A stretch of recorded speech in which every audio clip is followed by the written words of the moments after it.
கண்ணியத்திற்குரிய எல்லாம் அல்ல அல்லாஹு ஜல்ல ஷானஹு தாலாவின் நல்லடியார்களே, அல்லாஹுடைய அழகிய பண்புகள் என்ற இந்த தொடர் ஜும்மா உரையில் அல்லாஹுக்கு அளவற்ற அருளாளன், நிகரற்ற அன்புடையவன் என்ற அழகான பண்பு இருக்கிறது, பெயர் இருக்கிறது. அந்த ஒரு பெயருக்குள்ளே, ஒரு பண்புக்குள்ளே சுமார் 27 பண்புகள் அடங்கி இருக்கின்றன என்ற விவரம் வரை சென்ற வாரம் நம்ம பார்த்தோம். அவன் அளவற்ற அருளாளனாக இருக்கிற காரணத்தினால தான் ரஸாக்காக ரிஸ்க் அளிப்பவனாக இருக்கிறான், மன்னிப்பவனாக இருக்கிறான், வஹாபாக வாரி வழங்குகிற வள்ளலா. இதெல்லாம் அந்த 2 பண்புக்குள்ள அடங்கிய பண்புகள் என்பதை கடந்த வாரம் பார்த்தோம். அல்லாஹ் அளவற்ற அருளாளனாக இருக்கிறது போலவே அவன் கோபக்காரனாகவும் இருக்கிறான். எப்படி அளவற்ற அருளாளனாக இருக்கிறானோ, எந்த அளவுக்கு அருள் செய்ய முடியணுமோ அந்த அளவுக்கு அருள் செய்யக்கூடியவனாக இருந்தாலும் சில விஷயங்களில் அவன் கடுமையான கோபக்காரனாக இருக்கிறான். நபிகள் நாயகம் ஸல்லல்லாஹு அலைஹி வஸல்லம் சொல்கிறார்கள், அல்லாஹ் அரிசில் ஒரு கடிதத்தை எழுதி அதில் பதிய வைத்திருக்கிறான். அதில் என்ன பதிய வைத்திருக்கிறான் என்று கேட்டால், என்னுடைய ரஹ்மத் அருள் என்னுடைய கோபத்தை மிஞ்சிவிட்டது. அல்லாஹ் அரிசை உருவாக்கி அந்த அரிசில் நான் எப்படிப்பட்டவன் என்பதை அந்த அரிசிலே பதித்திருக்கிறான். அதில் என்ன பதித்திருக்கிறான் என்று கேட்டால், கலபத்து ரஹமத்தி, என்னுடைய ரஹமத்து மிஞ்சி விட்டது, மிகைத்து விட்டது, கலபி என்னுடைய கோபத்தை. அப்போ அல்லாஹ்வுக்கு ரஹமத்து இருக்கிற மாதிரி கோபம் இருக்குது, ஆனால் கோபத்தை விட ரஹமத்து கூட. கோபக்காரன் என்கிற ஒரு பண்பும் அல்லாஹ்வுக்கு இருக்கிறது என்று இந்த நபிகள் நாயகம் ஸல்லல்லாஹு அலைஹி வஸல்லமுடைய ஹதீஸில் இருந்து, புகாரியில் இடம்பெற்றிருக்கக்கூடிய இந்த ஹதீஸிலிருந்து நம்ம அறிந்து கொள்கிறோம். அப்போ அல்லாஹ் கோபக்காரன் என்று சொன்னால், கோபக்காரன் என்ற அர்த்தத்தை தரக்கூடிய ஒரு சொல்லு அல்லாஹ்வுடைய பெயரில் நீங்கள் பார்க்க முடியாது. கோபப்படுவான் என்று ஒரு வினை சொல்லாக வருமே தவிர, இன்னன்னார் மீது கோபிக்கிறான் என்று வருமே தவிர, ரஹ்மான் ரஹீம்னு ஒரு பேர் இருக்கு இல்லையா, அந்த மாதிரி கோபக்காரன் ஒரு பேர் அவனுக்கு இருக்குதாண்டா இல்லை. கோபப்படுவான் என்ற ஒரு வார்த்தையை தான் அல்லாஹ் யூஸ் பண்ணுகிறானே தவிர, நான் கோபக்காரன் ரஹ்மான் ரஹீம் ஜப்பார் ரஸாக் என்று சொல்லி கோபக்காரனுக்குன்னு ஒரு சொல் இருக்கும் இல்லையா, அந்த மாதிரி ஒரு சொல்லை கொண்டு அல்லாஹ்வுக்கு பேர் இருக்காண்ட கிடையாது. ஏன் கிடையாதுன்னு சொன்னால், ஒரு பண்பு ஒருவன்கிட்ட இருந்து அது அதிகமாக பிரதிபலித்தா தான் அதை பேராக நம்ம வைப்போம். ஒருவன் அரிதாக செய்யக்கூடிய ஒரு காரியங்களை வைத்து பேர் வைக்க மாட்டோம். அப்போ அல்லாஹ் கோபப்படுகிறான் என்று சொன்னால், எப்போ பார்த்தாலும் கோபப்பட்டுக்கிட்டு, அதிகமாக கோபப்பட்டுக்கிட்டு, கோபமும் ரஹமத்து சம அளவில் இருக்குன்னு வைங்க, அப்போ அல்லாஹ்வுக்கு அந்த கோபக்காரனுங்கிற ஒரு பேரை அவன் தனக்கு சூட்டி கொள்ளலாம். கோபம்ங்கிற ரொம்ப ரொம்ப ரொம்ப கம்மி. அருளோடு ஒப்பிட்டு பார்க்கும் பொழுது அல்லாஹ் கோபப்படுவது ரொம்ப கம்மி என்ற காரணத்தினால்தான் அவன் கோபக்காரன்ற ஒரு பெயரை தனக்கு சூட்டி கொள்ளவே இல்லை. ஆனாலும் அந்த கோபத்தை பிரதிபலிக்கக்கூடிய வேறு பெயர்களை அல்லாஹ் தனக்கு வைத்திருக்கிறான். அது எல்லாமே அல்லாஹ்வுடைய கோபத்தின் வெளிப்பாடு தான். ஜப்பார் அப்படின்னு ஒரு பேர் அல்லாஹ்வுக்கு இருக்கிறது. அடக்கி ஆள்பவன், என்னை எகிரி நீங்கள் வந்தீங்கன்னு சொன்னால் உங்களை அடக்கிடுவேன் என்று அடக்கி ஆள்பவன் என்று சொல்வது கூட ஒரு கோபத்தினுடைய வெளிப்பாடு தான். துன்திகாம் அல்லது முன்தகீம், இப்படி 2 பேர் இருக்கு, 2 ஒரே அர்த்தம் தான். அதாவது கணக்கு தீர்க்கிறவன். நீங்கள் சரியாக நடக்கலைன்னு சொன்னால், நான் உங்களை மன்னிக்கலைன்னு சொன்னால் கணக்கு தீர்ப்பேன். கணக்கு தீர்ப்பேன்னா தண்டிப்பேன். யார் தண்டிப்பா? கோபம் உள்ளவன் தான் தண்டிப்பான். அவனுக்கு அந்த கோபம் ஆறவில்லை, அதை மன்னிக்க தயாராக இல்லை என்று சொல்லும் பொழுது அவன் தண்டிக்கக்கூடியவன். இந்த பெயர்லாம் எதில் அடங்குது?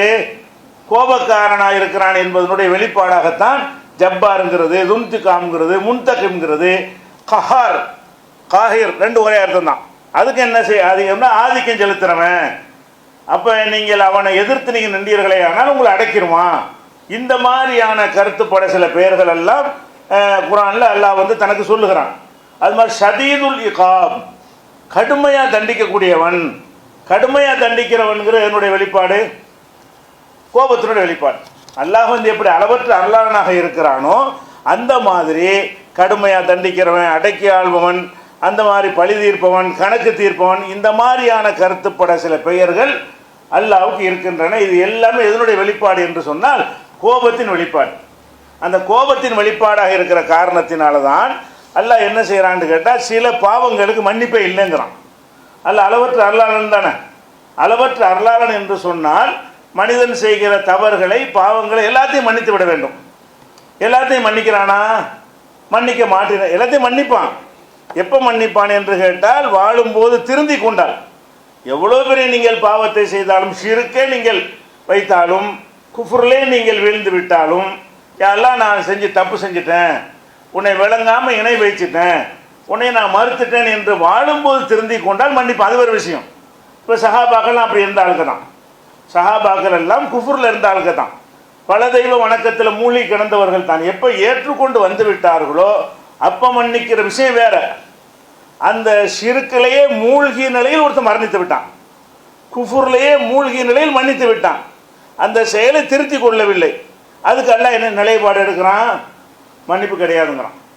நீங்கள் மன்னிக்கிறதா இருந்தால் வேற வேற பாவங்களை செய்து பாவ மன்னிப்பு கேட்காமல் மரணித்து விட்டால் நாடினால் மன்னிச்சிருவான். நீங்கள் நோன்பே வைக்கலை, தொழுகையே நடத்தலை, அதே நேரத்தில் அப்படியே மூத்தாயிட்டீங்க, அதுக்கு பரிகாரமும் காணலை, தௌபாவும் செய்யலை, அல்லாஹ் மறுமையில் நாடினால் மன்னித்து விடுவான், நாடினால் தண்டிப்பான். அப்போ வேறு வேறு பாவங்கள் செய்பவர்கள் மன்னிப்பு கேட்டார்களேயானால் மன்னிச்சு விடுகிறான். மன்னிப்பு கேட்கவில்லை என்று சொன்னால் நாடுனா மன்னிப்பான், நாடுனா மன்னிக்காமல் விட்டுருவான். ஆனால் சில பாவங்கள் செய்த நிலையில் மரணித்து விட்டார்கள் என்று சொன்னால் அவங்களுக்கு மன்னிப்பு கிடையாது. ஏன் மன்னிக்க மாட்டேங்கிறான்? அவன் தான் மனிதனை படைத்தான்.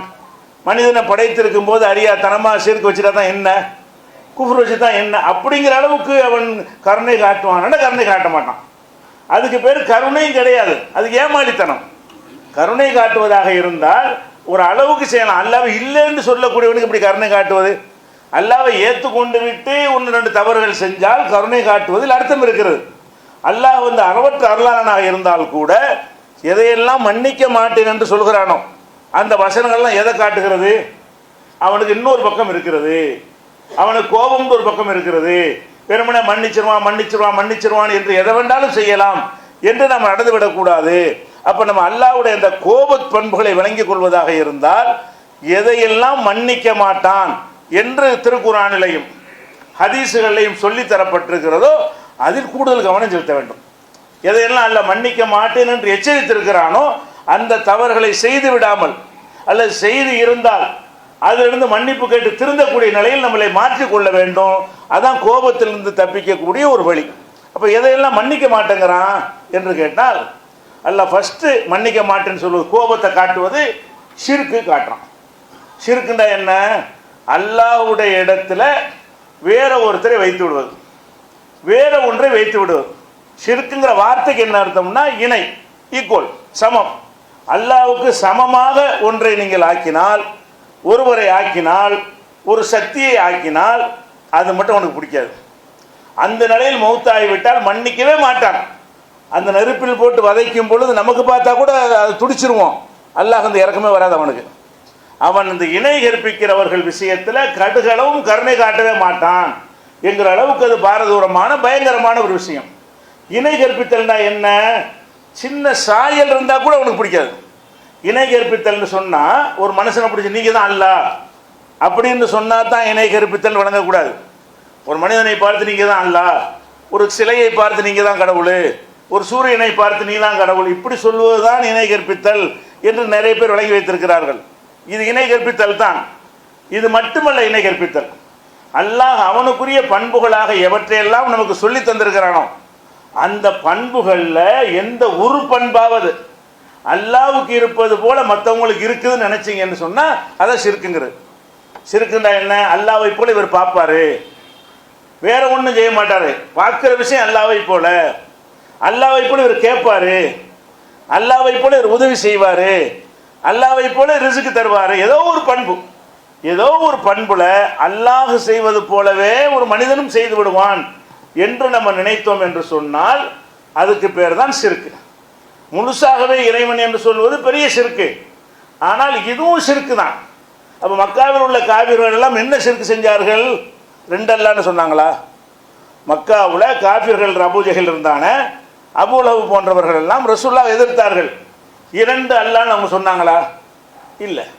அவங்க வானத்தை படைத்தது யாருன்னு கேட்டால் அல்லான்னு தான் சொன்னாங்க. பூமியை படைத்தது யார் என்று கேட்டால் அல்லான்னு தான் சொன்னாங்க. அப்போ அல்லாஹ்வுக்கு ஈக்குவலாக 100% சமமாக யாரையும் அந்த மக்கள் கருதவே இல்லை.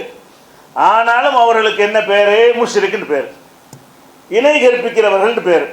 அல்லாஹ் குர்ஆனில் அவங்களுக்கு இணை கற்பிக்கிறதாக தான் சொல்கிறான். ஆனால் இணை கற்பிக்கலை, 2 அல்லான்னு அவங்க சொல்லலை, நிறைய அல்லாஹ் இருக்கிறான்னு சொல்லவில்லை.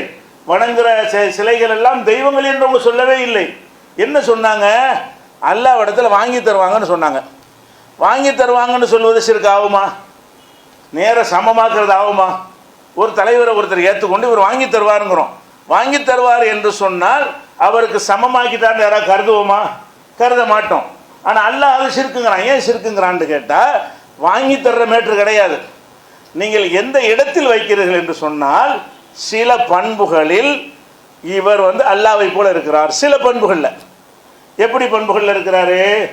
நீங்கள் ஒரே நேரத்தில் எல்லாரும் கடவுளன்னு கூப்பிடுறீங்க, அவுலியாவன்னு கூப்பிடுறீங்க, எங்கெங்கே இருந்து கூப்பிடுறீங்க, பல ஊர்களில் இருந்து கூப்பிடுறீங்க. அப்போ நீங்கள் எந்த நம்பிக்கையில் கூப்பிடுறீங்கன்னு கேட்டால், நாம் இந்த அவுலியாவை கூப்பிடுவது சென்னையிலிருந்து கூப்பிட்டாலும் அவருக்கு கேட்கும், மதுரையிலிருந்து கூப்பிட்டாலும் கேட்கும், ஒரு நேரத்தில் 1000 பேர் கூப்பிட்டாலும் 1000 அவர் கேட்பாரு. அங்கே தான் ஷிர்க் வருது. நீங்கள் அல்லாஹ் வாக்கலை, அல்லாஹ்வுடைய இடத்தில் நீங்கள் வைக்கலை. அல்லாஹ்வை போல அந்த நாகூர் ஆண்டவர் உங்களை படைத்தார் என்று நீங்கள் நம்பவே இல்லை. அவர் ரிஸ்க் அளிப்பார் என்று நம்பவே இல்லை. எப்படி நம்புகிறீர்கள்? அல்லாஹ்ட்ட வாங்கி தருவார் என்று தான் நம்புகிறீர்கள். அவர் ஒரு படைப்பு என்று தான் நம்புகிறீர்கள். அவர் வாழ்ந்து மௌத்தாகிவிட்டார் என்று தான் நம்புகிறீர்கள். ஆனாலும் எல்லாரும் அவர்கிட்ட கேட்கறதுக்கு என்ன அர்த்தமாகுது? ஒரு இறந்து போன ஒருத்தர்கிட்ட துவா செய்கிறாங்க இல்லையா? கியூவில் நின்றா செய்கிறாங்க? இல்லை, உலகம் பூரா நின்று கேட்குறாங்க. யாரெல்லாம் அவங்க நம்புகிறாங்களோ உலகத்தின் பல பகுதியிலேருந்து கேட்குறாங்க. இப்போ என்ன மாதிரி அர்த்தத்தில் கேட்குறாங்கன்னு கேட்டால், நான் கேட்டாலும் அவருக்கு விளங்கும், சென்னையில் மதுரையிலேருந்து கேட்டாலும் விளங்கும், அமெரிக்காவில் ஒரு பக்தர் இருந்து அவுலியாவே அதுவும் அவருக்கு விளங்கும், ஒரு நேரத்தில் லட்சக்கணக்கான பேர் கேட்டாலும் விளங்கும், எந்த பாஷையில் கேட்டாலும் விளங்கும், எவ்வளோ பெரிய சத்தத்தில் கேட்டாலும் விளங்கும், லேசான சத்தத்தில் கேட்டாலும் விளங்கும். இது யாருடைய தன்மை? அல்லாஹ்வுடைய தன்மை. அங்கே தான் ஷிர்க் ஆகுது. நீங்கள் வாங்கி தருவார்கள் என்பதில் ஷிர்க் அல்ல. வாங்கி தருவார் என்று சொல்கிறியப்பா, ஒரு உசுரோடு மனுஷன்கிட்ட போய் அல்லாஹ்ட்ட துவா செய்யுங்கன்னு கேட்குறோம், இது ஷிர்க்கா? ஒரு உசுரோடு ஒரு மனுஷனை பார்க்குறீங்க, எனக்கா நீங்கள் துவா செய்யுங்க, நான் உங்கள்கிட்ட கேட்கலாம், நீங்கள் என்னட்டு கேட்கலாம், இது கூட வாங்கி தருவதானே? இறைவா இவருடைய கோரிக்கை ஏற்றுக்கொள்வாய் நான் சொல்கிறேன். அப்படி சொல்லக்கூடிய நேரத்தில் இது ஷிர்காகுமான்னு ஆகாதீங்க. நீங்கள் என்னிடத்தில் கேட்குறேன், உங்கள்கிட்ட கேட்குறோம். எப்படி கேட்குறோம்? கிட்ட போகிறோம், அவரை பார்க்குறோம், நம்ம சொல்ல அவரை கேட்குது, அவர் ரிப்ளை பண்ணுறாரு. இப்படியான இடத்துல செஞ்சோம் என்று சொன்னால் அவரை மனிதன் என்ற இடத்துல வைத்து கேட்குறோம். ஆனால் இது எப்படி இருக்கிறது? ஒரு சிலைக்கு முன்னாடி நின்று கேட்குறான். சிலைன்னா ஒரு ஒரு ஒரு ஆழத்தை நினைக்கிறான். சிலை எந்த ஒன்று செஞ்சு வச்சுக்கிட்டான். அந்த சிலைக்கு பின்னாடி இப்ராஹிம் நபி சிலை என்று சொன்னால் இப்ராஹிம் நபியை தான் அவன் நினைக்கிறான். இஸ்மாயில் நபிக்கு சிலை வைத்தான் என்று சொன்னால் அந்த இஸ்மாயில் நபியை தான் நினைக்கிறான். நினச்சி கூப்பிட்றான் என்று சொன்னால் என்ன மாதிரி நினச்சி கூப்பிட்றான்? இறந்து போன அந்த பெரியவர்கள் எவ்வளோ பேர் அழைத்தாலும் செவியுறுவார்கள், எந்த மொழியில் அழைத்தாலும் செவியுறுவார்கள், எந்த 24 மணி நேரம் அவருக்கு ஓய்வுலாம் கிடையாது. எல்லாம் தூங்க மாட்டான். இவன் எப்படி அழைக்கிறான்? அவுலியா பகான் அழைக்கிறவன்லாம் ராத்திரியில் அழைக்கிறான், பகலில் அழைக்கிறான். ஒருத்தனுக்கு பகலாக இருக்கும், ஒருத்தனுக்கு ராத்திரியாக இருக்கிறது. அப்போ 24 மணி நேரத்தை எப்பவும் அழைக்கலாம்ல. அவுலியாவை நீங்கள் கூப்பிடுவதாக இருந்தால் 8 to 12 கூப்பிடுங்க போடு போட்டிருக்கானா? இல்லை, 24 hours கூப்பிடலாம். அப்போ என்ன, தூங்க மாட்டார். அப்போ எந்த நேரமும் கூப்பிடலாம் என்று சொன்னால் அவருக்கு தூக்கம் இல்லை. எவ்வளோ தொலைவில் இருந்தும் கேட்கலாம் அவருக்கு பிரச்சனை இல்லை. ஒரு நேரத்தில் 1,00,000 பேர் அழைத்தாலும் கேட்பார் என்றால் அவர் அல்லாஹ் போல் ஆகிடுறாரு. அப்போ நீங்கள் இறைவனுக்கு இணை கற்பித்தல் என்று சொன்னால் இதெல்லாம் இணை கற்பித்தல் வந்துடும். எப்படி? நம்ம அல்லாஹ்வுடைய தன்மை ஒருத்தனுக்கு இருப்பதாக நினைக்கிறோமா? அப்போ இதுக்கு அல்லாஹ் மன்னிக்க மாட்டேங்கிறான். இந்த மாதிரியான விஷயத்திற்கு அல்லாஹ் மன்னிக்கிறதே கிடையாது.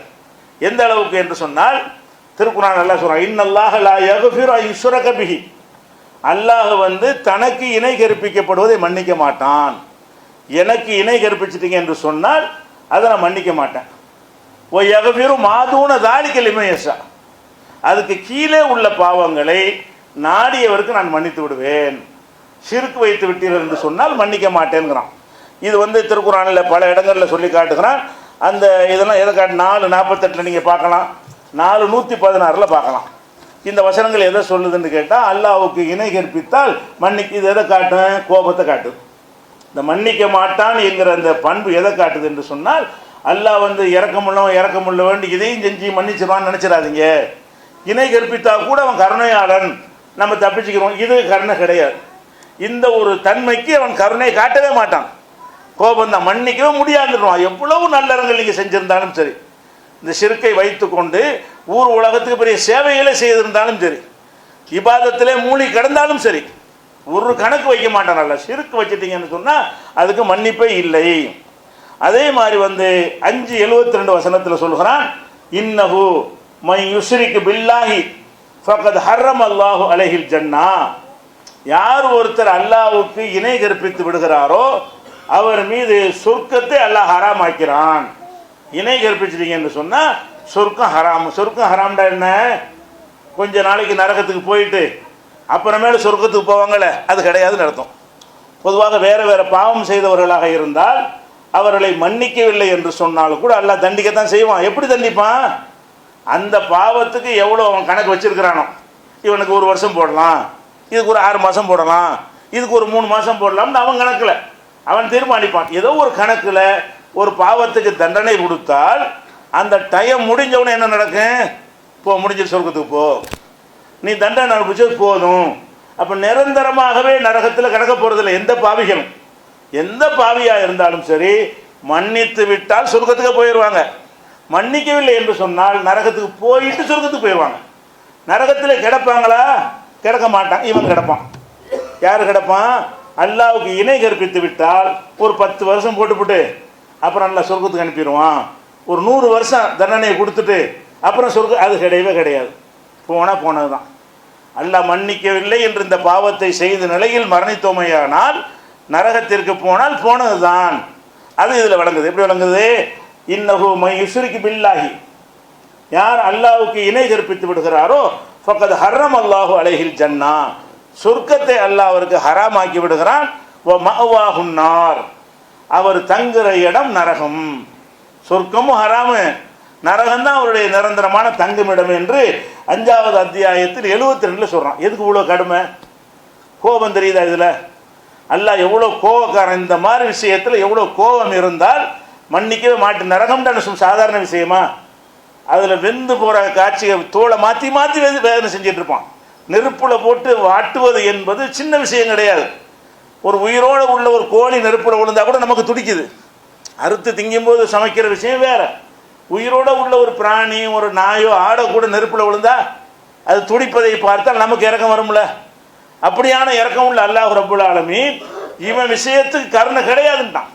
நான் இறக்கம் உள்ளவன் தான், என்னுடைய இடத்துல நீ வேற ஒரு ஆள் நீ வச்சினா முடியாது. எனக்குன்னு உள்ள பவரை, எனக்குன்னு உள்ள சக்தியை வேற ஒருத்தனுக்கு இருப்பதாக நீ கருதினால் அந்த விஷயத்தில் நீ என்னை ரஹ்மானா பார்க்க மாட்டாய். அப்போ என்னுடைய வேற ஒரு முகத்தை நீ பார்ப்பாய், என்னுடைய வேற ஒரு குணத்தை பார்ப்பாய் என்று அல்லாஹ் காட்டுவதற்கு தான் யார் ஷிர்க் வைத்து விட்டானோ அவனுக்கு சொர்க்கத்தை அல்லாஹ் ஹராமாக்கி விடுகிறான். இது 5:72 இருக்கிறது. அதுபோக அல்லாஹ்வுக்கு ஷிர்க் வைக்கிறான்னு வைங்க. ஷிர்க் வைக்கிற எந்த ஒரு மனிதனை எடுத்துக்கொண்டாலும் சரி, நல்லதும் செய்யத்தானே செய்வான். உலகத்தில் நம்ம அறிந்து வைத்திருக்கிற நல்ல காரியங்களை அவன் செய்யத்தான் செய்வான். அல்லாஹ்வுக்கு இணை கற்பிப்பான், தான தர்மம் செய்வான். அல்லாஹ்வுக்கு இணை கற்பிப்பான், ஒரு இரத்த தானம் செய்வான். அல்லாஹ்வுக்கு இணை கற்பிப்பான், ஒரு கல்வி உதவி செய்வான். அல்லாஹ்வுக்கு இணை கற்பிப்பான், ஒரு 10 அனாதைகளை அரவணைப்பான். அல்லாஹ்வுக்கு இணை கற்பித்து பள்ளிவாசல் கூட கட்டி தருவான். அப்போ அல்லாஹ்வுக்கு இணை கற்பிக்கக்கூடியவர்களை நீங்கள் பார்த்தால் நிறைய நல்ல காரியங்களும் அவங்க செய்வாங்க. இந்த இணை கற்பித்தல் என்பது தான் அவங்கள்ட்ட உள்ள ஒரு குறையாக இருக்குமே தவிர மற்றபடி பார்த்தீங்கன்னு சொன்னால் ஒரு விரும்பத்தக்க நல்லறங்கள் அவங்கள்ட்ட இருக்கும். மனிதர்கள் விரும்பக்கூடியது, அல்லாவே எதை நல்லறம்னு சொல்கிறானோ அந்த மாதிரி காரியம். அனாதைகளை பொறுப்பேற்றவனும் நானும் இப்படி இருப்போன்டாங்க, அப்படி இருக்கிறான் ஒருத்தன். ஆனால் சிறுக்கு வைக்கிறான். சிறுக்கு வைத்தவனாக இருந்து ஒரு அனாதையை எடுத்து வளர்க்குறான். இதெல்லாம் நல்ல நல்ல காரியங்கள் தானே. இதனுடைய நிலைமை என்ன? அல்ல மன்னிக்க மாட்டான், சிறுக்க மன்னிக்க மாட்டான்னு சொன்னால் இதுக்கு ஏதாவது கொடுக்கணும்ல. சிறுக்க மன்னிக்கவும் மாட்டான், அனாதையை அரவணைச்சிருக்கிறான், அதுக்கு என்ன கூலி? 10 பேருக்கு சாப்பாடு போட்டிருக்கிறானே, அதுக்கு என்ன கூலி? அல்லாஹ்வை வணங்குவதற்கு பள்ளிவாசலை கட்டி கொடுத்துருக்கிறானே, அதுக்கு என்ன கூலி? என்றால் அவன் எந்த அளவுக்கு அவன் கடும் கோபக்காரனாக இருக்கிறான் அல்லான்னு கேட்டான். இணை கற்பித்தவன் விஷயத்தில் அல்லாஹ் சொல்கிறான், வலவ் அஷரகு, இவர்கள் இணை கற்பித்து விட்டார்கள் என்று சொன்னால் லஹபித அன்ஹும் மா கானு யாமலூன், இவங்க செஞ்ச நல்லறங்கள் அழிஞ்சிரும். அழிஞ்சு ஒன்றுமே இல்லை. இதுக்கெல்லாம் மார்க்கே கிடையாது. நரகத்திலேயோ தண்டனையை கம்மி பண்ணுற மாதிரி வரமாட்டேன், அது கூட கிடையாது. இவர்கள் இணை கற்பித்து விட்டால் நீ செய்த தான தர்மத்துக்கு மார்க்கு இல்லை, அழிஞ்சிட்டான்னு அர்த்தம், மார்க் இல்லைன்னு அர்த்தம். நீ செஞ்ச உதவிகளுக்கு மார்க்கு இல்லை, அதனால எந்த ஒரு பரிசும் எந்த ஒரு கணக்கும் வர வைக்கப்படுவதில்லை. அப்போ நம்ம அமல்களை அழிக்கிற எவ்வளோ ஒரு பாயசன்னு பாருங்க. அதான் இதுக்கு மன்னிப்பு இல்லாமல் போனால் கூட செஞ்ச கூலிக்காவது செஞ்ச காரியத்துக்காவது கூலி கூட அல்லான்னு கேட்க முடியுமான்னா முடியாது, கிளைம் பண்ண முடியாது. எல்லாம் என்ன நரகத்தில் போட்டு சரி இவ்வளோ செஞ்சுருக்கிறான்ல அதுக்கான கொஞ்சம் தரஜா கொஞ்சம் கூட்டு, கொஞ்சம் வெப்பத்தை கொஞ்சம் கம்மி பண்ணு, இப்படி ஏதாவது கோரிக்கை வைக்க முடியுமான்னா நீ செய்யவே இல்லையான்றான்ல. நம்ம செஞ்ச இந்த நல்லறங்கள் எல்லாம் நீங்கள் அல்லாஹ் என்னையை நம்பி செஞ்சால் தானடா நான் தருவோம் கூலி. என்னையுமே ஒன்றுமில்லாமல் ஆக்கிவிட்ட, என்னையுமே பலவீனமாக்கி விட்ட, என்னை விட அற்பமான அடியார்களை போய் என் இடத்துல வச்சுவிட்ட, எப்படி நான் உனக்கு தருவேன்? என்னையை நம்பி என்னையை மதித்து எனக்கு பயந்து எனக்கு ஆணி செஞ்சுருக்கணும். உன் உள்ளத்தில் வந்து எனக்கு இருந்த இடம் என்ன? உன்னை போல ஒரு மனுஷனுக்கு கொடுத்த இடத்த தான் எனக்கு கொடுத்துருக்கிறாய். ஒரு மனிதன்ட்ட நீ பார்க்கக்கூடிய அந்த தன்மை தான் என்னிடத்தில் இருப்பதாக நினைக்கிறாய் என்று அல்லாஹ் கருதி என்ன செய்கிறான்னு கேட்டால், ஷிர்க் வைத்து விட்டால் செஞ்ச அமலுக்கு கூலியே கிடையாது. எல்லாமலும் ஒன்றுமில்லை, எதுக்குமே கூலி இல்லாமல் போயிடும். இது வந்து அல்லாஹ் என்ன செய்கிறான்னு கேட்டால் 6:88 வசனத்தில் சொல்லுகிறான்.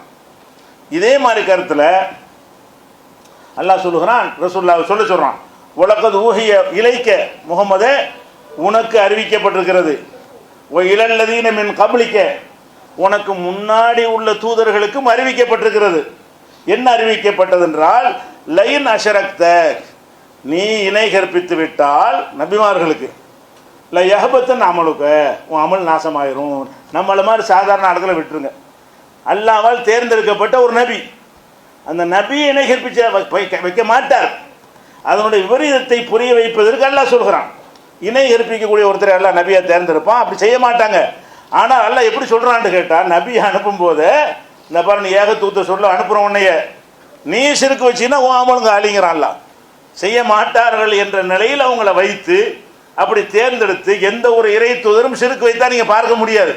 அப்படியான நிலையில் அவர்களை வந்து அல்லாஹ் செலக்ட் பண்ணி எடுத்திருக்கும் போது கூட இதன் விபரீதத்தை சொல்லுவதற்காக நபியை அனுப்பும் போதெல்லாம் இதை சேர்த்து சொல்கிறான். அவனுக்கு பிடிக்காத ஒரு விஷயத்தை சொல்கிறான். அப்படி லைன் அஷரக்த ரசூலுல்லாஹ்ட்டையும் நல்லா சொன்னான், உனக்கும் சொல்லப்படுச்சுங்கிறான். முகமதே உன்னை நபியாக்கி இருக்கிறேன், நபியாக்குனா வேற ஏதாவது மனுஷனுக்கு தப்பு செஞ்சால் பண்ணிட்டு போ, சிறுக்கு வைத்தா என்று சொன்னால் ஒன்றும் இல்லாமல் போயிடும். இந்த நுபுவத்திலேயே கூடி கூட இல்லாமல் போயிடும். வைக்க மாட்டார்கள்ங்கிற விஷயம் வேற.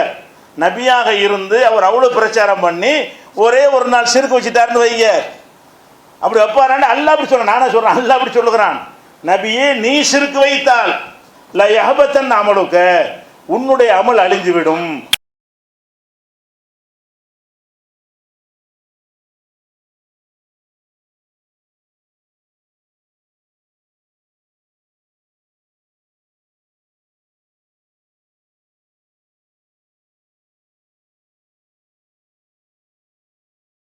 எல்லாம் அழிஞ்சிடும்.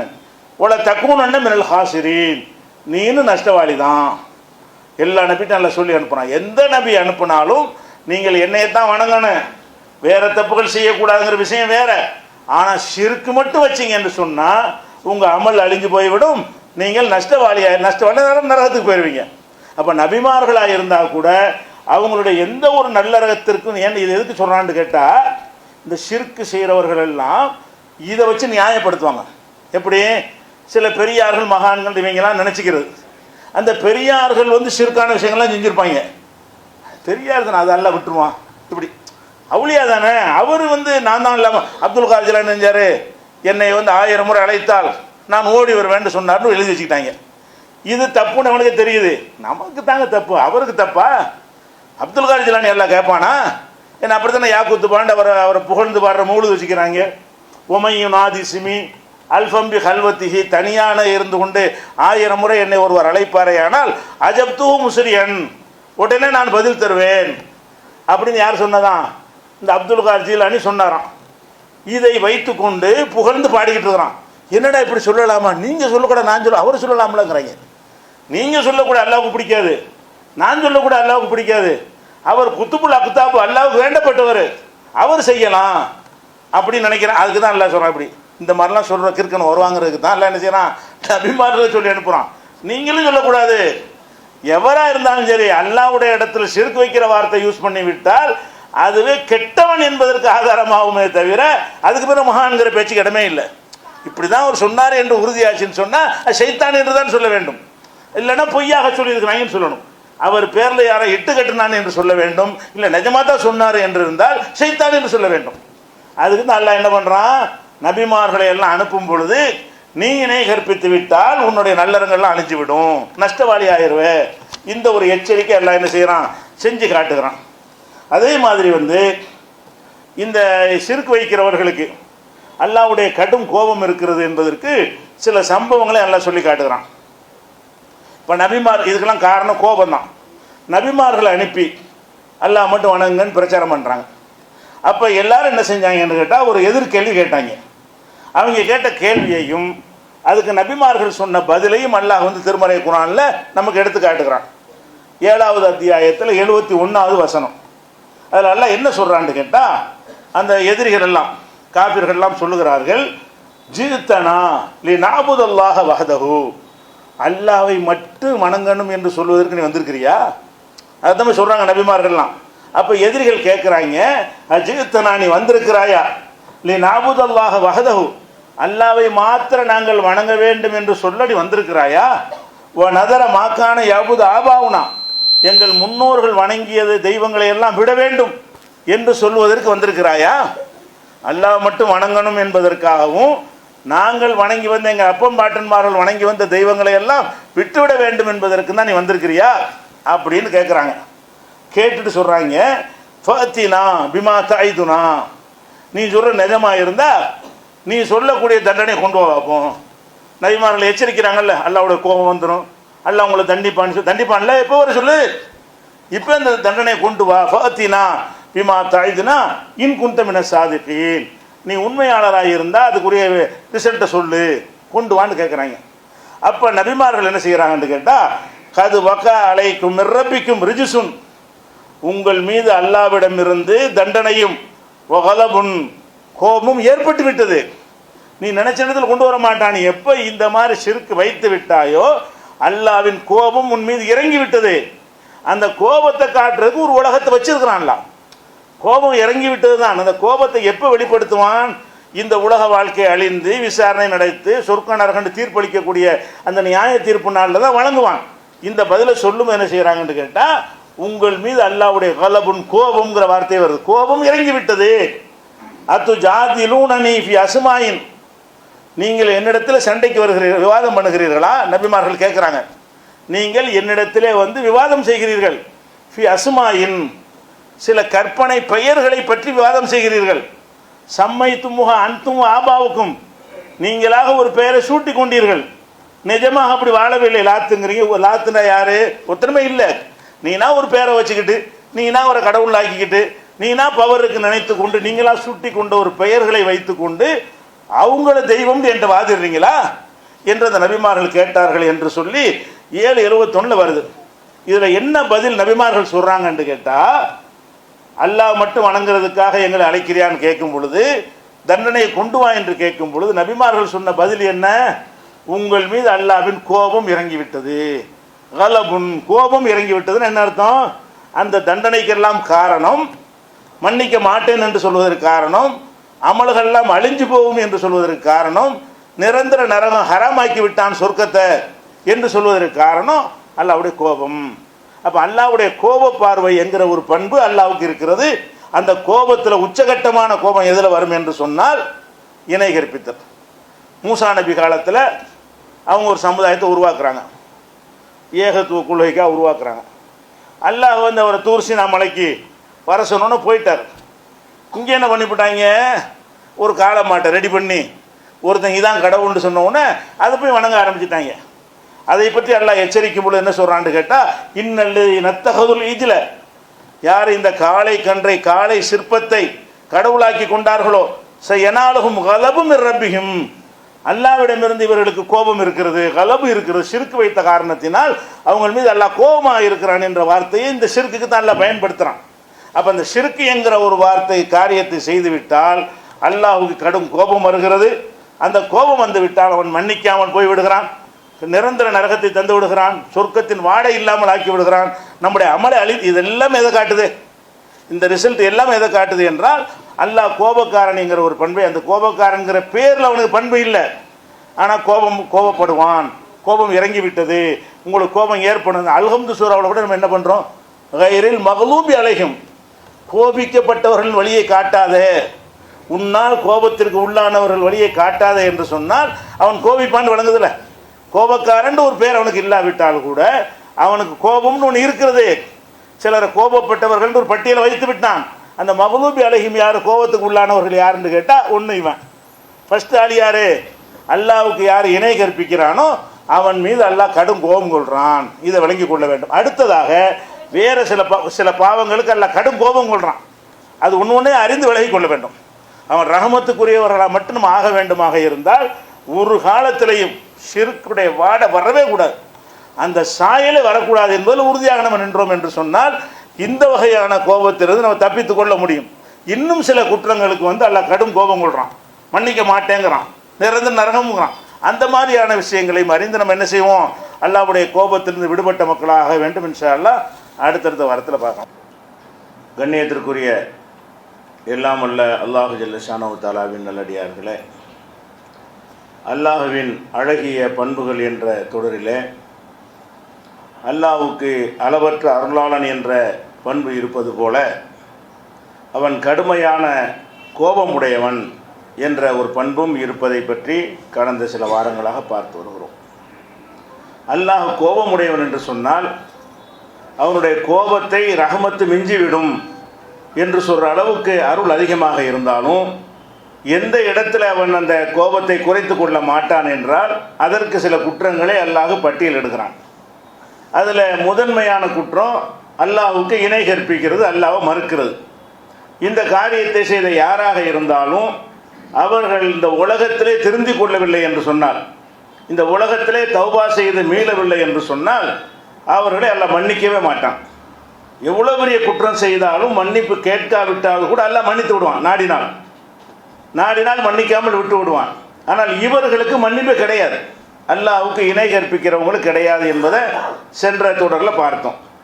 அது போன்ற இன்னொரு குற்றம், அல்லாஹ்வுக்கு அதிகமாக கோபத்தை ஏற்படுத்தக்கூடிய குற்றம், மனிதனை நிரந்தர நரகத்தில் தள்ளக்கூடிய ஒரு குற்றம் என்னன்னு சொன்னால் ஒரு உயிரை கொல்றது, கொலை செய்தல் இருக்கு இல்லையா? இதை கடுமையான கோபத்துக்குரிய காரியமாக அல்லாஹ் பார்க்கிறான்.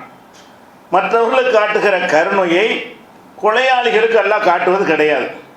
எப்படி காட்டுகிறான் என்று சொன்னால் 4வது அத்தியாயத்தில் 93வது வசனத்தில் அல்லாஹ் சொல்கிறான், ஒமை யக்துல் மூமினன் முத்தஅம்மிதன், ஒரு மூமினை வேண்டுமென்றே யார் கொலை செய்கிறானோ ஃபஜஸாவுஹு ஜஹன்னமு, அவனுக்குரிய தண்டனை நரகம், ஹாலிதன் ஃபீஹா, அதில் நிரந்தரமாக அவன் இருப்பான், நரகத்திற்கும் போவான், நிரந்தரமாக இருப்பான். ஓ வலிபல்லாஹு அலைஹி, அவன் மீது அல்லாஹ் கோபம் கொண்டு விட்டான். வலானஹு, அவனை சபிக்கிறான். ஓ ஆத்தலஹு அதாபன் அலீமா, அவனுக்கு கடுமையான வேதனையை சித்தப்படுத்தி வைத்திருக்கிறான் என்று இந்த கொலைக்கு எதிராக அல்லாஹ் கடுமையான ஒரு நிலைப்பாட்டை எடுக்கிறான். என்ன நிலைப்பாடு என்றால், அவனுக்கு இணை கற்பிப்பவனுக்கு எப்படி மன்னிப்பில்லையோ, இணை கற்பித்தால் எப்படி நிரந்தர நரகத்திற்கு போவானோ, ஒரு உயிரை கொல்வது என்பது அவ்வளோ பெரிய குற்றம். எந்த ஒரு சில காரணங்கள் இருக்கிறது, அதையும் நம்ம தொடரில் பார்ப்போம்.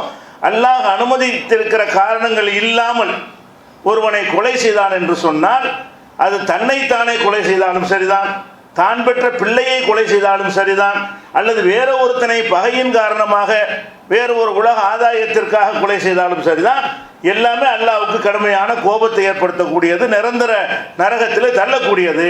அப்போ கோபப்படுகிறான் என்று இந்த வார்த்தை அல்லாஹ் இந்த விஷயத்துக்கு சொல்கிறான். இன்னும் சொல்ல போனால் எந்த ஒரு குற்றத்தையும் ஒரு குற்றத்தை ஒன்றாகத்தான் அல்லாஹ் பார்ப்பான். அல்லாஹ்வை பொறுத்தவரைக்கும் என்னென்னு கேட்டால், ஒரு நன்மை செஞ்சீங்கன்னு வைங்களேன், ஒரு நன்மை 10 நன்மை, நீங்கள் செஞ்சது ஒரு தொழுகை 10 தடவை தொழுவதாக அல்லாஹ் நன்மை எழுதி விடுகிறான். தீமையை பொறுத்த வரைக்கும் எந்த ஒரு தீமையாக இருந்தாலும் அதுக்கு அது போன்றது தான். ஒரு தப்பு செஞ்சால் ஒரு தப்பு தான், ஒரு தடவை திருடினா ஒரு தடவை திருடியதாகத்தான் அல்லாஹ் எழுதுவான். இந்த கொலைக்கு மட்டும் அல்லாஹ் அப்படி எடுக்கவில்லை. ஒரு கொலை செய்தால் உலக மக்களையெல்லாம் கொலை செய்த கணக்கு அல்லாஹ் வைக்கிறான். ஒரு ஆளை கொலை செஞ்சதுக்கு எவ்வளோ பெரிய கடும் கோபம் வரும். அல்லாஹ் வந்து இந்த கொலைக்கு மட்டும் எந்த நிலைப்பாடு இருக்கிறான் என்று சொன்னால், ஒரு உயிரை நீ கொலை செய்தால் பக்க அன்னமா கத்தலன்னாச ஜமியா, அத்தனை மனிதர்களையும் நீ கொலை செய்தவனை போலன்னு சொல்லி 5வது அத்தியாயத்தில் 32வது வசனத்தில் எல்லாம் சொல்கிறான். அப்போ இந்த கொலையை பொறுத்த எந்த பாவத்தையும் எல்லாம் அப்படி பார்க்கல. எந்த ஒரு பாவத்தையும் ஒரு பாவத்துக்கு ஒரு பாவம் தான், ஒரு நன்மைக்கு 10 நன்மை, அதை விட கூடவும் தருவான் அல்லா நாடினால். குறைஞ்சது 10, 70, 700 அல்லாஹ் நாடி அளவுக்கு தாராளமாக தருவான். தண்டனையை பொறுத்த வரைக்கும் எந்த தீமையும் அல்லாஹ் வந்து 1க்கு 2 கூட கொடுக்க மாட்டான். ஒரு தப்புக்கு ஒரு தப்பு தான்.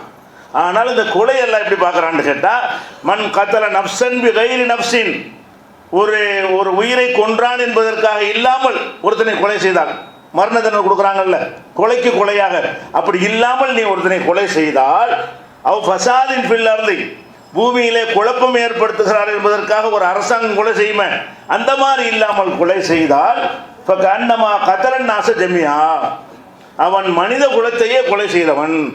எல்லா மனிதர்களையும், நாசுனா மனிதர்கள், ஜமியாண்ட அனைவரையும், ஒரு மனுஷன் விடாம அத்தனை பேரை நீ கொலை பண்ணிவிட்டேங்கிறான்ல. அவன் செஞ்சது ஒரு கொலை. அவனுக்கு அல்லாஹ் கொடுக்குற மார்க் என்னன்னு கேட்டா, ரிமார்க் என்னன்னு கேட்டா, நீ ஒரு கொலை செய்யல, ஒட்டுமொத்த மனித குலத்தை நீ கொலை செய்து விட்டாய். இப்படி ஒரு கடும் நிலைப்பாட்டு அல்லாஹ் எடுக்கிறான்னு சொன்னா, இது அல்லாஹ்வுடைய கோபம் எத்தகையது என்று நம்ம புரிந்து கொள்ள வேண்டும். அதுல நபிகள் நாயகம் ஸல்லல்லாஹு அலைஹி வஸல்லம் காலத்துல வந்து எல்லா விதமான கொலைகளும் அழிந்திருந்தது. குறிப்பாக தான் பெத்த பிள்ளையை தானே கொள்வது, தான் பெத்த பிள்ளைய தானே கொள்ளக்கூடிய ஒரு நிலைப்பாடும் அன்றைய அரபு மக்கள்கிட்ட சர்வசாதாரணமாக இருந்தது. அதனால தான் அல்லாஹ் என்ன செய்யறான்னு கேட்டால், அந்த குழந்தை கொலையை பற்றி பல வசனங்களில் எச்சரிக்கிறான். இப்போது செய்கிறார்கள். இன்றைய நவீன காலத்திலையும் நவீனமான முறையில் தங்களுடைய குழந்தையை தாங்களே கொலை செய்கிற காட்சியை பார்க்கிறோம். அல்லாஹ் திருமறை குர்ஆனில் எச்சரிக்கிறான், கது ஹஸ்ரல்லதீன கத்தலு அவுலாதஹும் சபகம் பிகைரி இல்மின், அறிவற்ற முறையில் மடத்தனமாக தங்கள் பிள்ளைகளை தாங்களே கொலை செய்கிறார்களே, அவர்கள் நஷ்டமடைந்து விட்டார்கள். 6:140 வசனத்தில், உன் பிள்ளை தான், இந்த மோட்டிவும் கிடையாது, அவன் பகை ஒன்றும் கிடையாது, ஏதோ ஒரு நோக்கத்துக்காக வேண்டி சோறு கொடுக்க முடியலை என்ற காரணத்திற்காக, அல்ல சமூகத்தில் வந்து ஒரு கேவலமாக கருதுவார்கள் என்ற காரணத்திற்காக நீ பெற்ற பிள்ளைய நீனே கொலை செய்தால் நஷ்டம் அடைந்து விட்டாய். அல்ல பிரித்து பார்க்கல, உன் பிள்ளை தானே நீ கொலை செஞ்சுட்டு போ, அது சின்ன குற்றம், அப்படி எல்லாம் எடுத்துக்கொள்ள மாட்டேங்கிறான். அதே மாதிரி அல்லாஹ் திருமறை குர்ஆனில் சொல்றான், குல் நபியை சொல்லுங்கள், தஆலோ அத்துலுமா ஹர்ரம ரப்புக்கும் அலைக்கும், உங்கள் இறைவன் எவற்றையெல்லாம் உங்களுக்கு ஹராமாக்கி இருக்கிறான், தடை செய்திருக்கிறான் என்பதை நான் உங்களுக்கு சொல்கிறேன் என்று நபியை மக்கள்கிட்ட சொல்லுங்க. என்ன தடை செய்திருக்கிறான்? அல்லாஹ் துஷ்ரிகு பிஹி ஷையா, அவனுக்கு நீ எதையும் இணை கற்பிக்க கூடாது, ஷிர்க் வைக்க கூடாது. வபில் வாலிதைனி இஹ்சானா, பெற்றோர்களுக்கு உபகாரம் செய்ய வேண்டும், அவங்கள கவனித்துக் கொள்ள வேண்டும், நன்மை செய்ய வேண்டும்.